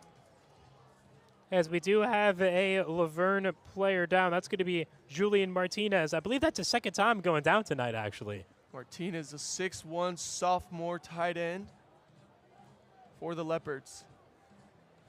You are correct on that. This is Martinez's second time going down. And because of that, Adrian Vargas has actually been getting a lot of the receptions from the tight end spot for the Leopards. And this is not a great sight that you like to see for Julian Martinez, especially this late in the match, as he has to get helped off the sidelines. Good sportsmanship shown from both sides. Teammates there to help. Panthers showing their support on the sidelines as well. Right, and Vargas in his replacement has only 1 catch for 12 yards. But again, as you said, the sportsmanship is something that I love to see. You never want to see any injuries. But now we're back to this huge 3rd and 1 where it may be a tush push here as Tevin Bowie is back out there behind the line of scrimmage. Deja vu. Tevin Bowie in the Wildcat. 4th and inches. Bowie stuffed. Oh, but a second effort gets him in. Bowie for a second. Looked like he was stuffed. Oh, but the Panthers defense, he breaks it, and that's why you go with Bowie. Someone as big as him able to get the second effort. Yeah, and right here you'll see that fellow senior Alfonso Barmore for the linebacker position almost has him. He celebrates a little bit too early there, but Bowie on the second effort's able to get in there to make it 30-6. And, you know, I don't want to say it, but it almost feels like Chris Paul cut the lead to 42. Tevin Bowie with a huge run to cut the lead to 30 to possibly 7. And what a moment for Tevin Bowie. Linemen don't really get too many opportunities. That kick is through. And Bowie with a touchdown rush.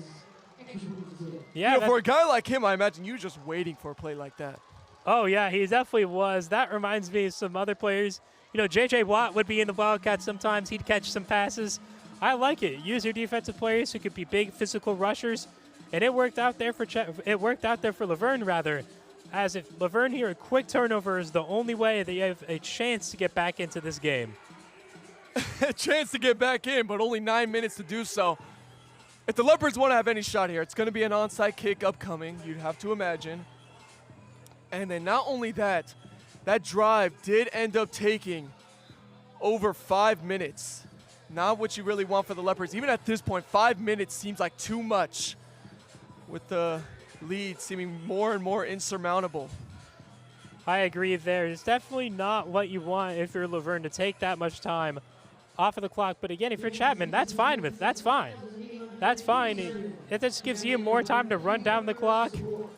As for Chapman, what you want to do in this offensive possession, just run down the clock. Don't do anything stupid. If you score, you score. If you don't, you don't. As we mentioned, time the ally for the Panthers.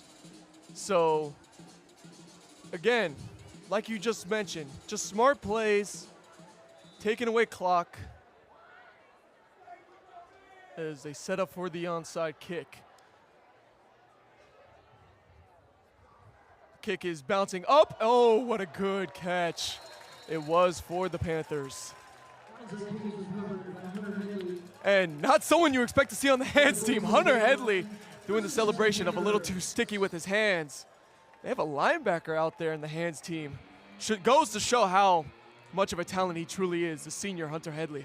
Yeah, he was a key player for a reason. Ball hawk. I'm going to keep saying that word about him. Ball hawk. As he's able to get this one. Not a bad onside kick attempt with the high bounce, but Headley able to use that vertical leap as well. Get his hands on that one and get Chapman the ball here. And if Chapman scores here, the game's over.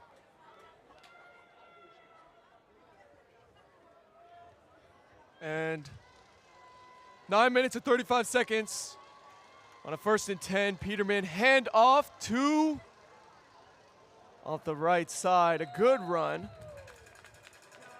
And that appeared to be Fuentes. Fuentes had a big run earlier in this match. And really the entire Panthers running back room. You have Woods who run for 70, Orsino for 48, Fuentes for 31. Yeah, all three of them have really come in today and made a positive impact. 2 out of the 3 being seniors, Gio being the junior, but all of them have made positive impacts and have really helped the Chapman offense be on its course here. And not what you expect to see, a deep throw for the Panthers. Worth mentioning, Peterman out at quarterback, a smart move for the Panthers, preserving their starting quarterback as the SCIAC Championship seems right on their grasp. It does, and just out of the hands of your boy, is even telling me, Justin Zimmer, but I believe he's going to have a touchdown here. I know you want that for him, and that would be a great moment. Justin Zimmer, the senior, who I've had the pleasure of having a couple classes with as well.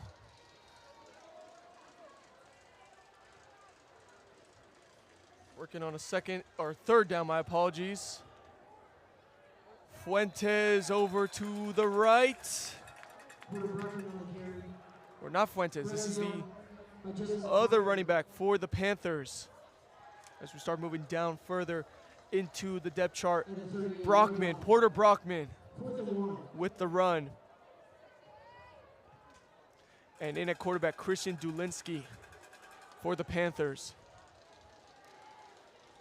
You know, you have to mention for the Panthers, you have 3 running backs who all have great yardage in this match. You know, we talk about lightning and thunder duel. This one, right up the middle. Kiss him goodbye for a touchdown. Right down the middle. Fisher Huss for the touchdown. That was such a great play there for Fisher Huss. He gets the opening right down the middle. No one near him, as we'll see on the replay here. Huss sees the hole created by the O-line.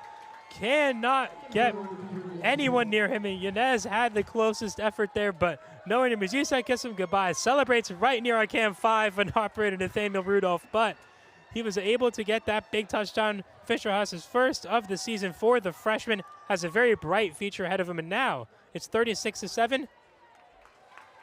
Make it 37-7. Ken Byral right down the middle. 8 minutes and 10 seconds left. And the Panthers can feel the SCIAC Championship.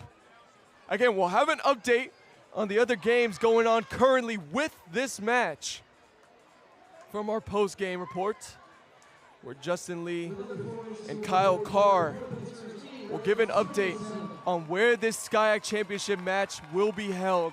It's all but confirmed the Panthers are going to the SCIAC Championship game, but who they play and where they play, yet to be decided. That's very true. That's very true. But no matter what, you're in that championship game as of right now. The margins of Laverne coming back, 0.01% realistically, if we're really putting it out there. But as you see a shot of our fans here, absolutely loving the game.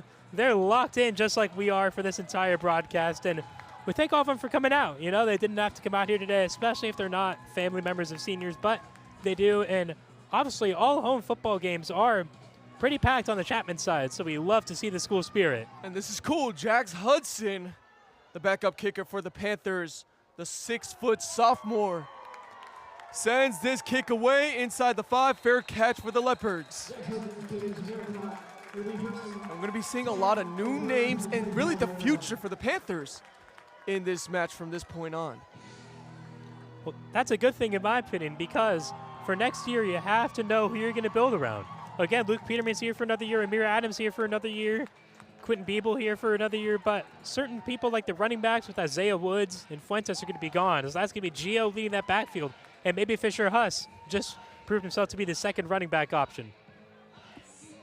I mean, as we mentioned before, a big senior class for the Chapman Panthers graduating this year.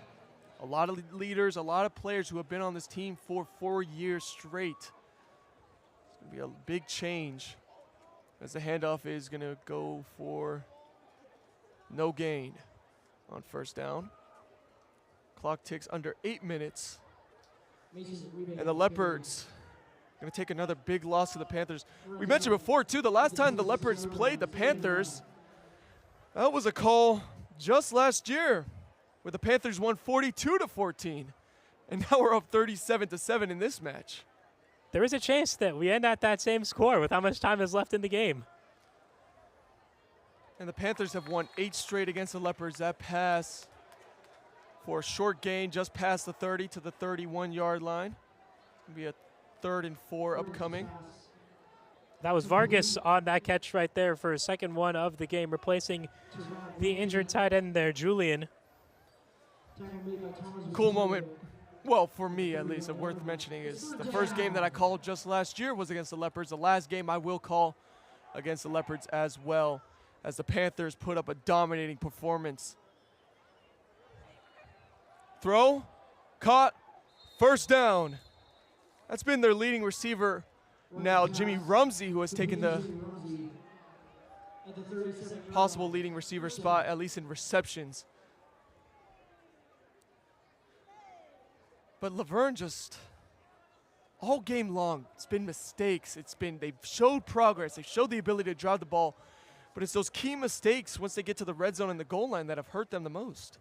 You're definitely right about that, especially early on in this game, where this game, it looked like Laverne was going to maybe jump out to an early lead, but unfortunately for Laverne fans, they were unable to. They were unable to play spoiler for Chapman's chances to go to the SAC tournaments. We've got a replay right here. Rudin again is still working those passes underneath. And you wonder what butterfly effect could have played a possibility had Laverne made the first field goal and gone up to a 3-0 lead early in the match. How they could have shifted momentum and possibly changed the outcome of this game. That throw, a short wide receiver screen going for a gain of 2. That now puts Rudin over 52 pass attempts on the match. Still could get to that 60 mark. I know I said a few minutes ago I'm going to put it away, but if he does, that's something that I never expected to see in any of Chapman's football games with the way that the SAC conference normally plays. But the nature of this game has allowed Rudin to hit that mark. I mean, credit where it's due, too. Rudin with so many passing attempts and still completing at 66 total percentage. That's another pass completion, but that just goes for a gain of nothing. Now it's going to be a 4th down upcoming for the Leopards. Rudin now at over 300 yards for the game as well. So, yeah, credit to him. But, again, good defense there by Chapman. Just able to get the stop there for a no gain right now, as for Laverne, you're just trying to get that multiple touchdown mark at this point. And the Leopards are going to punt it on the 4th and short to Garvey. For the Leopards, they're going to end their season with no wins in the SCIA Conference. It's been a rough year for the Leopards following their previous year. Yeah, it's not something you want to see if you're a Leopards fan. You have to just rebuild for next season at this point, as that will be fair caught there right in front of the 20 by Adams. Smartly caught by Amir Adams, decides to fair catch it, protect himself. And the Panthers will start their drive at the 22-yard line. Score is 37-7, 4 minutes and 41 seconds for the Panthers, looking to just milk that clock. You're exactly right there, and for the Panthers, you just want to see Christian Javinski there just really have a good drive, just to say, hey, I had a nice drive, it's been fun. Let's just have some fun out there. Well, speaking of Javinski, actually, it's not going to be him. It's Brandon Yoon, who's out right now at quarterback, the senior. That's good to see. Coach O put in both seniors here. I want to see him take a deep shot later in this game. Here's a handoff to the right side for a solid game by Fuentes. Brandon Yue, 5'9", 175. the senior from Irvine, California. So a local guy. Yes, he is a local guy there. And again, it's good to see him in the game. Good to see Coach O put in these seniors. As I said, I want to see a deep shot. You're up 30. Imagine this. He completes whatever yardage in the air, 50, 55 yards, and then you get a touchdown on top of that. That would be such a story for Brandon Dew to end his college career. Well, targets that are out there right now, Tyler Olson, Justin Zimmer, as we mentioned before. That pass goes to the other target, Joey Omar, the sophomore tight end, 6'1", 230. A big tight end and possibly the future of this Panthers team. Definitely, definitely. And if you're Brandon Dew, you want to just try to show your leadership qualities, put a good drive together, because this is your last chance here to run a drive. So even though you're not trying to score, you might as well go for it. 3:30 on the clock. UA is going to take that deep shot that we mentioned. Tipped up in the air and incomplete. Flag down on the play. UA was knocked down as we wait in anticipation for what the call will be. That was a good pass, though. That pass was on target. It was ready. UA shows his toughness and takes the roughing the passer call, keeps the drive alive for the Panthers, and allows them to keep running that clock down. It allows you to keep being on the field as well. Something that I know that he's really happy about is we got some fireworks starting out in the background from Disney, of course, as they do every night. But honestly, Chapman, this win has been some fireworks on both sides of the ball. Sadly, no fireworks show tonight for the Panthers, though. The Mel's getting really excited for the Panthers win tonight. UA is going to take a run to the outside. UA tips his shoulder down for a gain of 9. You know what? I love to see it. I love to see the toughness that UA is playing with. I love it. You know, he's built different. He's showing Coach O, hey, I've been built different this entire time. It's time to show my skill, and let's look at this replay right here. He just takes it to the right side of the field, lowering the shoulder, as you said, saying, hey, I'm not afraid to get physical. I'm out here doing my thing, and I'm going to show you the type of player that I am. UA showing his toughness. 2nd and 1. He wants it again. UA to the outside, breaks a tackle, dives ahead to the 36 or the 37. UA 2 runs, leads to a Panthers first down. Again, just using his field awareness, doing the right things, showing off some speed too. He's got a little quick speed, some little elusiveness right there. And again, if you're Laverne's defense, you have not prepped for this quarterback one bit, so you don't really know what you're expecting here. And Yu is showing that right now. He's shown that he can throw that pass over 20 yards, as he did try to do. It was accurate. It was tipped. Solid run on first down for a gain of 3. That is a freshman, Fisher Huss, who did have the big touchdown run up the middle earlier in this fourth quarter. Now down to 1:59 and counting. You're right about that. But now if I'm you, I'm telling Coach O, I want to take a deep shot to the end zone, man. I just want to see it. It would be so cool. I've been correct on plays so far this game. Right now, I'm just trying to pick for fun right now. I'm just picking for what I want to see as a viewer. And UA is going to take a run to the outside. UA with open room. UA goes down at the 12-yard line. UA stacking up his rushing yards. Yeah, he's loving it. He's loving it. I mean, if he runs in for a touchdown, he's going to get the built different call. But right here, just using his blockers again, putting himself into open space and not afraid to take any hits right now. That's the way you should be playing. UA is subbed out. What a performance from UA. Brant Bachelet, the quarterback, in for the Panthers. A junior from Fort Collins, Colorado. Takes a snap, hands it off, up the middle, down to the 2-yard line. The main question now is, do you go for the touchdown to just be a little bit disrespectful in some maybe sports eyes, or do you just kneel at the rest of the game? Because me personally as a coach, I'm going for the touchdown if this is be on the sidelines. But again, though, Fisher Haas just using his blockers, using his physicality, almost able to get into the end zone, but he's making a great impression on Coach O for his role next season to be expanded. Down on the field for the Leopards. Looks to be number 54. We'll get a name for that in a second. See, that's where we differ as coaches. Right now, 56 seconds. You can run the clock out, prevent any injuries from both sides. And for the Panthers, look forward to the championship game upcoming.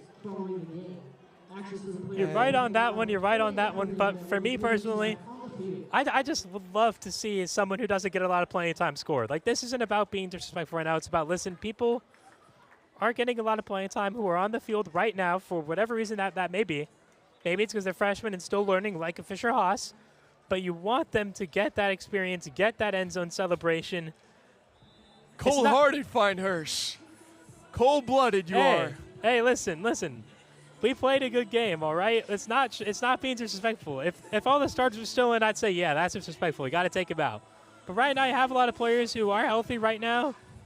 You know, you want to be riding solo in this victory, you know, as the song just said.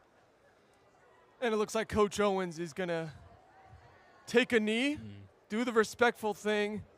With 30 seconds left, the Panthers take one more knee. You have to see where the play clock aligns with the game clock.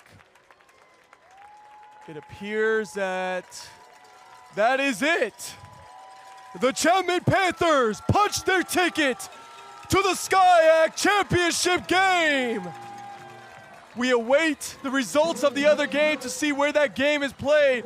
But in probable fashion, the Chapman Panthers are going to the SCIAC championship, winning off 5 straight. After losing the first 4. And now the Panthers in prime position. You're right to get on. Another SCIAC championship win for Bob Owens and the entire team. You're right on that one. A team that started off 0-3. They persevered. They fought their way back. I would say these last 5 games, they've just been built different. They've really just been built different here as they get a blowout win over Laverne here, 37-3. As you said, we await the results of that other game, which we'll have in our post-game show coming up shortly. And you know, we mentioned so many times, perseverance, doing your job. Everything about that represents the Panthers going down to their 3rd-string quarterback, losing their starting running back, losing their starting D lineman, and it leads to the result that we have in this match and the highlights that we have going on with the full game stats. First of all, rushing yards, look at that, 208 to the Leopards, 48. Passing yards, 219 to the Leopards, 302, but that doesn't tell the whole story because the Panthers passing was much more efficient. And then, of course, not in total touchdowns, but in the total score of a 37-7 result. You're exactly right there. You're exactly right. But the main key, as you said, was the efficiency in the defense, the front 7 with Tariqez, K. Jordan, Evan Grieve getting that interception, Hunter Headley being all over with his tackling ability. But now for our post-game sideline report, we will toss it down to Justin Lee. Justin? Hey guys, I'm here with our CSBN MVP, Luke Peterman, quarterback that came in here and had a very big game here tonight. Let me ask you, Luke, did you ever expect to be in this position? You know, you were sitting behind Nathaniel Espinoza, you've been sitting behind Pacheco for a while, and then you finally get your chance and come out here and lead this team to the promised land. Yeah, just got to stay patient, wait your turn, man. Be ready when the opportunity comes. Got to prepare like you're the starter every week, and yeah, just go from there. What was your expectations when you got your name called the first time to play in those games and lead this team to where they needed to be? I was super excited. Always had confidence in myself. I play with a great defense. Don't feel like I have to do too much. Have a great offensive line, running game, playmakers all around me. It makes it easy. I absolutely love it. Well, let me ask you, you guys are now going to be heading towards those playoffs. You guys are getting ready for that. You guys are celebrating a lot of the seniors here tonight too. You know, how special is this going to be for you guys going into this next week? Yeah, big win, big momentum booster. We got to get right back to work and have a good week of practice, and we got Pomona, I'm pretty sure. So, yeah, we got to have a great game against them at home. Yeah. Well, my final question is, how do you celebrate this regular season? You know, get together with the guys tonight, get back to work tomorrow, get back in the film room, and go from there. Hey, I love it. Absolutely locked in, my man. Yeah. Well, this has been Justin, Luke Peterman, our MVP tonight. We'll see you guys later. Appreciate it. Luke Peterman with a fantastic performance tonight. And, you know, we have to say, Luke Peterman, a guy who stepped up the 3rd-string quarterback after Pacheco went down, and Peterman having his best performance of the season tonight. Oh, definitely. He was great tonight. As we said, almost 70% completion percentage. But we cannot forget about star wide receiver Amir Adams having 2 touchdowns of his own tonight, as he was amazing tonight, and Evan Grieve with that interception as well. But before we go here, I have 2 reminders for you. 1, set your fantasy football lineups for tomorrow after our post-game show. And 2, daylight savings is tonight at 2 a.m., so make sure to get some extra sleep and set those clocks back accordingly. It's been a wonderful senior night, not just for the people on the field, the players and the coaches, but for us up here in the CSBN booth. Big shout out to our director, Derek Rayner, a senior. Also worth mentioning, Joshua Feinhirsch, my partner, a senior. Justin Lee and Kyle Card, which you'll hear more of down on the field. Imani Wright, who also worked tonight as a senior. Incredible staff and crew for CSBN tonight, and some incredible seniors who have just announced their last football game, me included as well. So from us here in the booth, we want to say goodbye, friends, and hope you have a wonderful night.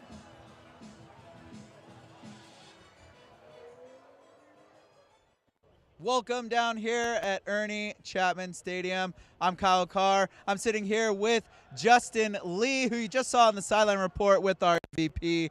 Justin, oh my gosh, what a senior game. I mean, I don't know if you can hear it. I'm like breathing really hard. I just ran here all the way at like 50 yards. I ran farther than, some of those running backs tonight. But yeah, what a game today, man. We thought it was slow at the very beginning, and then they all went lights out, and it was epic. It was fantastic. I can't believe that we got to witness the football that we did in that second half. I mean, we talked about the defense needing to come and kind of tune up their game. They did that. We talked about the offense and Amir Adams getting the scoreboard. He did it twice. It was just a domination by the Panthers in that half. I've just been so stoked. But and Alejandro, we're talking about, we had a big game going on between and Redlands, and we just received that final score. Justin. Oh, many J's in Alejandro, Justin, Josh. We just found out Pomona Pitzer comes up big with the win. So that means Chapman is going to be hosting the SCIAC championship game, Justin. Heck yeah, my friend. I mean, would you have ever expected it, if you were sitting there at week 4, /3, because that game canceled the very of the season, but like they come in here, their defense turned the switch, they came alive and came out here, made a big win against Laverne, and now they are in prime position and they have put themselves in an opportunity, a Cinderella story. The slipper still fits. It's like legit everything that we talked about in the half game show, in the pregame, everything that we wanted to come together today came together. The Chapman Panthers showed up and put the game that we saw them put together on this field ever since they had that losing streak, and they turned it around. And defense. And we saw that today. It was fantastic. I cannot believe it. And Amir Adams, the big guy, coming in hot, man. Hey, man, the odds were stacked against them, the squad. Like, if you went up against Claremont, who were undefeated, and you would expect them to beat them twice this season, like, nobody would have anything. No. I mean, it was crazy, the storyline that we're focused on here with the Panthers, and I know I'm going to say that a bunch of times, but like, here, I got some game balls for the guys here tonight. Amir Adams, 2 touchdowns, had a great night. My man, Ken Byro, 2 goals, amazing night. And Owen Tapia wasn't out there tonight, which is great in terms of your offense. If you don't want to, keep giving them the ball, that means your offense is starting to work on certain things. And the run game. And tonight, special too, a lot of those seniors finally got some great playing time. I saw Brandon Uwe down there on the sideline, running his life out there. I mean, he was fantastic. It was just all around domination. And one thing that we want to talk about as we move in after this game, we know the decision, we know that the championships are coming, so we got to talk about the playoffs. Now our Panthers are going to be taking on the Pomona Pitzer Friars. That's going to be an exciting game, especially since they took it to Redlands today. And then we also got Claremont beaten out in their game today. They won as well, so they took the other division. It's just exciting to see that the playoffs, it's that season, it's that time of year. It feels like it's that time of year. It's freezing out here. I know it's Orange, California. How can it be freezing? But what was it for seniors today? No, absolutely. They had more blood pumping in them than, anybody else. I mean, I had just to run a little bit. My blood was already pumping, but they had more energy than I've ever seen them, really come out here tonight. And that was the biggest thing, and credit to, special teams, defense, offense. They really did their job in the second half and really started clicking on both cylinders. And they I'm sure Coach Owens is going to crack a root beer later and have a good Oh, time. I guarantee Coach Owens is going to have some root beer. And he's going to be drinking some root beers in these playoff games, I hope. But one thing that when I think about the playoffs, I think about the seniors. I think about the energy that they brought tonight. You need senior leadership when it comes to the postseason. And I definitely think that these seniors are going to be able to bring it. Like you said, we've got great, great players out there that brought it. Yeah, Isaiah Woods running today. He's a part of that leadership squad.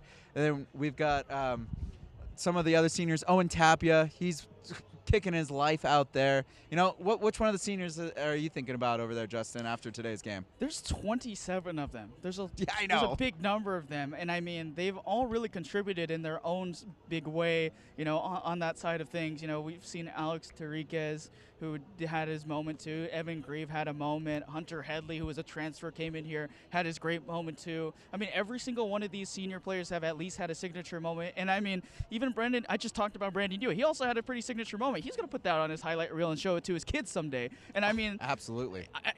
The seniors, I mean, there's so many of them. The big story that was, you know, prior to the season was the fact that so many of them came back because they wanted to put together this big machine together and go for, you know, that SCIAC conference because, you know, they fell short last season, you know, with Nathaniel Espinoza. So, but like as you talk about those games a little bit more, I mean, Pomona-Pitzer, that was the game, you know, if you're a Panthers fan, you were rooting for sure. And obviously the Sachens get in there, and that's going into the SCIAC championship game. The Bulldogs had a really good season this year as well. Claremont had a great season. Obviously fell short against Chapman, and Cal Lutheran also had a pretty good season as well. But I mean, credit to all these teams, but they all get a chance to play some games in their final week next week because of the new system that the SCIAC conference has set up, which is allowing teams to play for the first, third, and the fifth spot. So each team gets an opportunity to play one more final game before the season is over.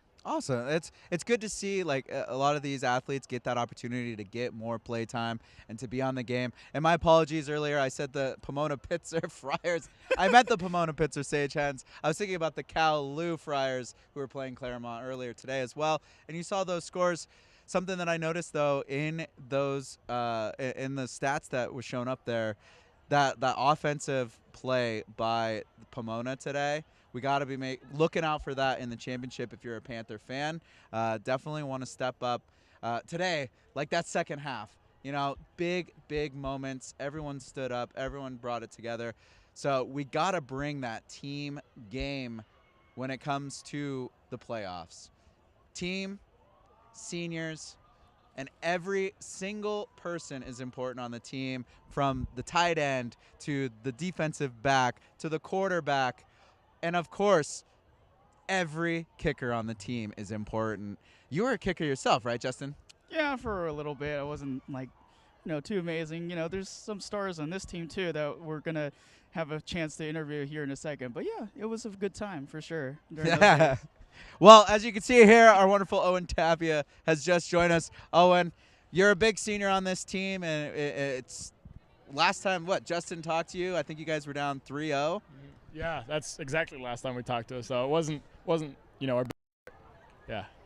Well, I wanted to actually do something here real fast. I didn't really tell the producers about this, but, you know, you guys celebrate dubs. I don't know how you guys do it in the locker room, but I know how Coach Owens does it in the locker room. So if you take a look at your right, I got some bottles of root beer there, my friend. Am I handing these to you guys too? Yes, sir. Oh, yeah. It was actually supposed to be me giving it to you, but it ended up being it on worked that out side, just yeah. as well. Oh, I love this. Well, that's, you know. I'm sure Coach Owens would love to see this. It's classic kicker, you know. You're the backbone of the team. Now you're the backbone of our post-game show here. That's exploding a little bit. Open. Want to hold the mic real quick? So You know what? Here, expenses. I'll do. I'll trade you, and then I'll take this one. That's okay. Beautiful. And there you go. Thank you. All right. And then you're gonna need that cap. Yeah. All right. Hey. Cheers. These are root beers, I swear. Yep. Oh, there we go. Cheers to you. Love Cheers. it. Love it. Cheers. Got a dub today. That's real good after one. Oh, you love that? Oh yeah, I love it. Well, let me ask you specifically. I mean, when you guys were down 0-3, Yeah. and you've seen this team so many times before, coming down and really bouncing back, but how big of a bounce back has this really just been for the team overall? Yeah, so after that 0-3 start, the biggest thing we, lacked was the confidence out in the team. On the sideline, it was dead silent. When defense couldn't get it done, our offense got stuffed, right? And so the biggest thing we wanted to change is not only what we did on the field, but how we acted on the sideline when we were in those, ruts. Coming out of second half, not scoring in the first 3 games that's unacceptable. So the biggest thing we needed to do is change how we approach the game. And, coming off a loss to Kowloon, then coming into a home game against CMS. CMS is one of our biggest opponents. They're a strong football team. So we needed to come out feeling confident, playing confident, and then obviously it showed. So going into the game, we played confident. Even when something bad happened, we turned around and came right back. Certainly did, and I'm sure the game plan also involved, you doing less punts, but I'm sure you wanted to do more punts as well on that side, Bit of a moral dilemma I have, as you might know, as a kicker. You want to see the field, but you also don't want to punt. So 100%. Yeah. I mean, that's, as a punter, right, you want to do more kicks, but you also want your team to be successful in that as well. So now the preview is that you guys are in the playoffs officially. Yeah. And I mean, you guys are getting ready now. I don't know if you heard the news, but Pomona you guys here. are probably Pomona gonna here. be here at Let's home, go. playing that playoff game. How excited is that? Oh, I love it. All this talk, it would have been the storybook ending to play Redlands at their house and win. But we've already played Pomona. We've already shown how strong of a team we've been. So playing them here in our own home is, that's as good as it gets. Absolutely. Yeah. I mean, anytime you can play in front of this crowd, Exactly. right? Exactly. And get this full stadium. It's not fun to play here when you're not Chapman. Yeah, there's an echo here. That's exactly. For sure. Yeah. Well, I don't know. It's senior night, so I know you have some family members here. Yeah. I don't know if you want to give them, bring them on here. Oh my gosh, there they are. Yeah. Sure. We were told to ask, what's the magic word for you? I won't be saying that, but. Oh, come on. This is good family entertainment. Well, does Dad want to come out here and Dad answer does some want to come out questions here. now? Seniors can't do it without the support of here family we and their are. teammates. Sorry, I didn't mean to put you on the spotlight No tonight. worries, no worries, no worries. I didn't bring a root beer for you, though, No Dad. worries, Sorry. no worries. Yeah, you guys can share that. I don't know. Yeah. Well, let me ask you, Dad. I mean, your son has been here for a very long time. He's had Way great too long. success as a punter. I mean, if not one of the best kickers in Division III. I mean, how proud of you of your son? This was as parents, just to see your child excel and live their dream. I like to tell a story. When we first came here, he had gone to other schools. He walked onto this campus and walked on this field, just walked around, and his mom said, "You want to go here, don't you?" He says, "Yes." And ever since that day, it's been home to him, and it's just been a pleasure to watch him have fun with his teammates and grow. Mm-hmm. Absolutely. He built a family here too with some of his guys as well. And I mean, you've seen the development of your son, throughout the tenure that he's had here. And let me ask you, what's the biggest memory you're going to have of your son as his playing time here? I guess a couple different ones. Freshman year, this way, 78-yard punt, broke the school record. Another one, I still have it on video if you want it. I can get it to you. His run for his life, when he had a broken punt and he ran 27 yards for a first down, but that was great. Putting it in gear. Put it in gear. Yeah. And then last year against Whittier, his 80-yard punt. Yeah. So that was epic. Yeah, that was amazing. Yeah, just it's been a lot of fun. Yeah, absolutely. So I told the rest of the broadcast, I described Owen Tapia as Bob Ross, because he's an absolute master at painting that ball and getting like a beautiful spiral. I've never seen an object go that perfect of a spiral ever, unless it's like someone throwing it, obviously. Sure. But I mean, what are the expectations, after this, for your son, and just how big of a moment is this for you? Well, it's always been just live your dreams, have fun, play ball because you want to play ball, and just pursue your dreams. Wherever those go is where you go. And that's what his mom and I have always just told him. just have fun and pursue your dreams. I think those are words of wisdom, and I love it. I'm sure a lot of people can learn from that, especially. Yeah. Well, I don't want to keep you guys too much. Yeah, I mean, you got some celebration to do. Yeah, really. Hey, senior night, you guys. Not too much. You got a championship game to play. Exactly. Yeah, that's true. Prepare for that, but also celebrate with your family. Yeah. You know, final, regular season game here. Together and stuff like that. So appreciate you guys being on here. Yeah, thank you. I appreciate what you guys do. Yeah, thank you. Thank you so much. Hey, enjoy the root beer, man. I'm sorry we didn't get vanilla ice cream for the root beer float. I'll take it. Thank you, guys. Thank you. Thank you again. Congrats on that season, man. That was fantastic. Appreciate it. Yeah. Take care, y'all. Have a good night, man. Oh, don't forget that. All right. There you go. Yeah. Well, now it's just you and me, Justin. The star power has left the building. It is just you and me. I mean, we were sitting in amongst greatness there just a minute ago. I mean, I'm nervous. I'm shaking. I mean, it's not just because of the cold, right? It's just, You're not freezing, I swear. I mean, he's a great athlete, and I mean, tonight has been absolutely spectacular. And shout out to all the seniors on this broadcast, too. You yourself, you're a senior. I'm a senior. Alejandro, Josh, Amani. I'm missing one more person, ain't I? There's too many to count. We just have a lot of great talent that's been here, and speaking of all the talent that we do have at CSBN, we've had a very, very full season of football that we've been playing. The Chapman Panthers have been playing. We've been here broadcasting, and when the season first started, I was a little nervous. 3-0 start.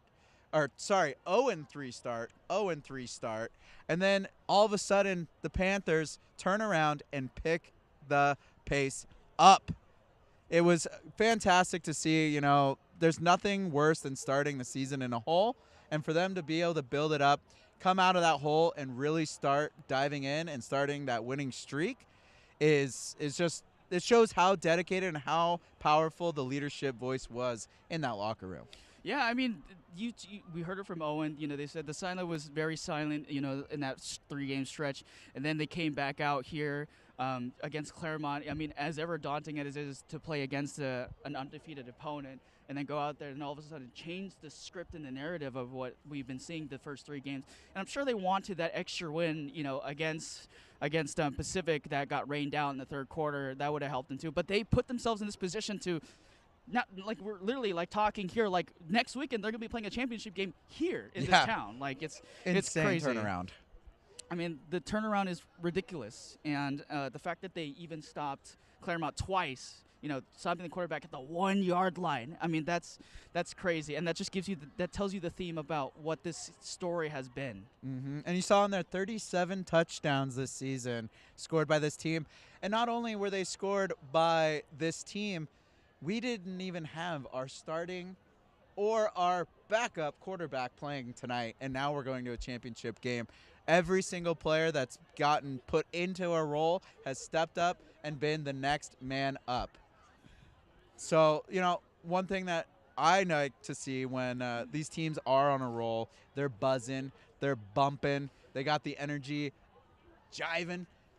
What do you like? They celebrate. Yes. And when you score a touchdown, you get big energy. You got to let that celebration out. And tonight, we're buzzing out of here with the win. So I think to set things off, if you've been a regular CSBN viewer, me and Justin like to compete. Last time he took away the gritty competition.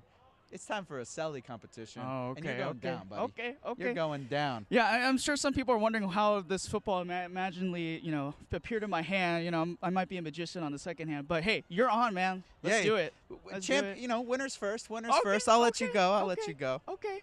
All right. I guess we're going to the end zone over here. Is that what we're doing? Yeah, I mean, we might as well, right? I got to get some help here because I don't know if I can hold my mic while I'm doing this. But I'll hold it. Okay. You want to pass her off? Here, you're gonna pass it to me? Let's bring. Yeah. We'll get our great Alejandro over here. What's up, everyone? Are you ready for this, Justin? Are you sure? He catches it into the end zone. It's Justin Lee, and let's see what he does here. Justin, look at the crowd. Hey. Okay. Oh, moonwalking on him. He's moonwalking. He hits the splits. Goodness. Oh my heavens. How is Kyle going to beat that? I don't know if my pants will let me do that move. Holy, dude. Let's go for it. Yeah, let's keep this going. I love it. Okay. I forgot. All right, here we go. It's gotta be a good Ready? toss. It's gotta be a good toss. You sure about this? I don't know, man. Justin with the throw. Caught by Kyle. Touchdown. Kyle sets the ball down. Oh, he's going to sleep. Shh. Oh, he puts the blanket over his head. Be very quiet. He's asleep. Oh, he gets up. Sends it away. Oh, my gosh. Where did that go? Oh, we have to be very quiet. I'm so bored, I took a nap. All right. Ooh, here we go. All right. So, Alejandro, you're gonna have to help me here, okay? So, because this is gonna This is be a partnership. our companion celebration, okay? So, you ever see volleyball? Yep. Okay, I need you to set the ball. Okay. Does that make sense? Okay. Okay. All right. Here we go. Here you go. I got you. Double mics. Here we go. Let's see what he got. Okay, it's up. He catches it. He's in. Boom. Set. Spike. Oh my goodness. This must be CSBN because we got 2 sports here. All right. Justin, this is the final. The final. This is your moment. Come on over here. Let me score. And he gets in the end zone. Kyle Carr, touchdown. Alejandro next to him. What's he doing? He's salting it up. He's seasoning it. He's cooking in the frying pan. Look at the ratatouille. Look at him cook that thing up. Oh, is it good? Oh, no, it wasn't good enough. Oh, man. Well, we got 2 celebrations in there. Oh my goodness. All right, we're coming for socials. Look, we have a vote on our Instagram, CSBN Live. Go vote for your favorite of that competition. Alejandro, Josh, love to take it out. Thank you to all of our seniors here at CSBN. You guys did a great, fantastic season. Justin, do you have any last words for the crew? Hey, guys, lock in. Let's go. Let's go. For the final time this season for football, I'm Kyle Carr. This has been CSBN with Justin Lee, Alejandro Flores, and Joshua Feinhersh. Good night.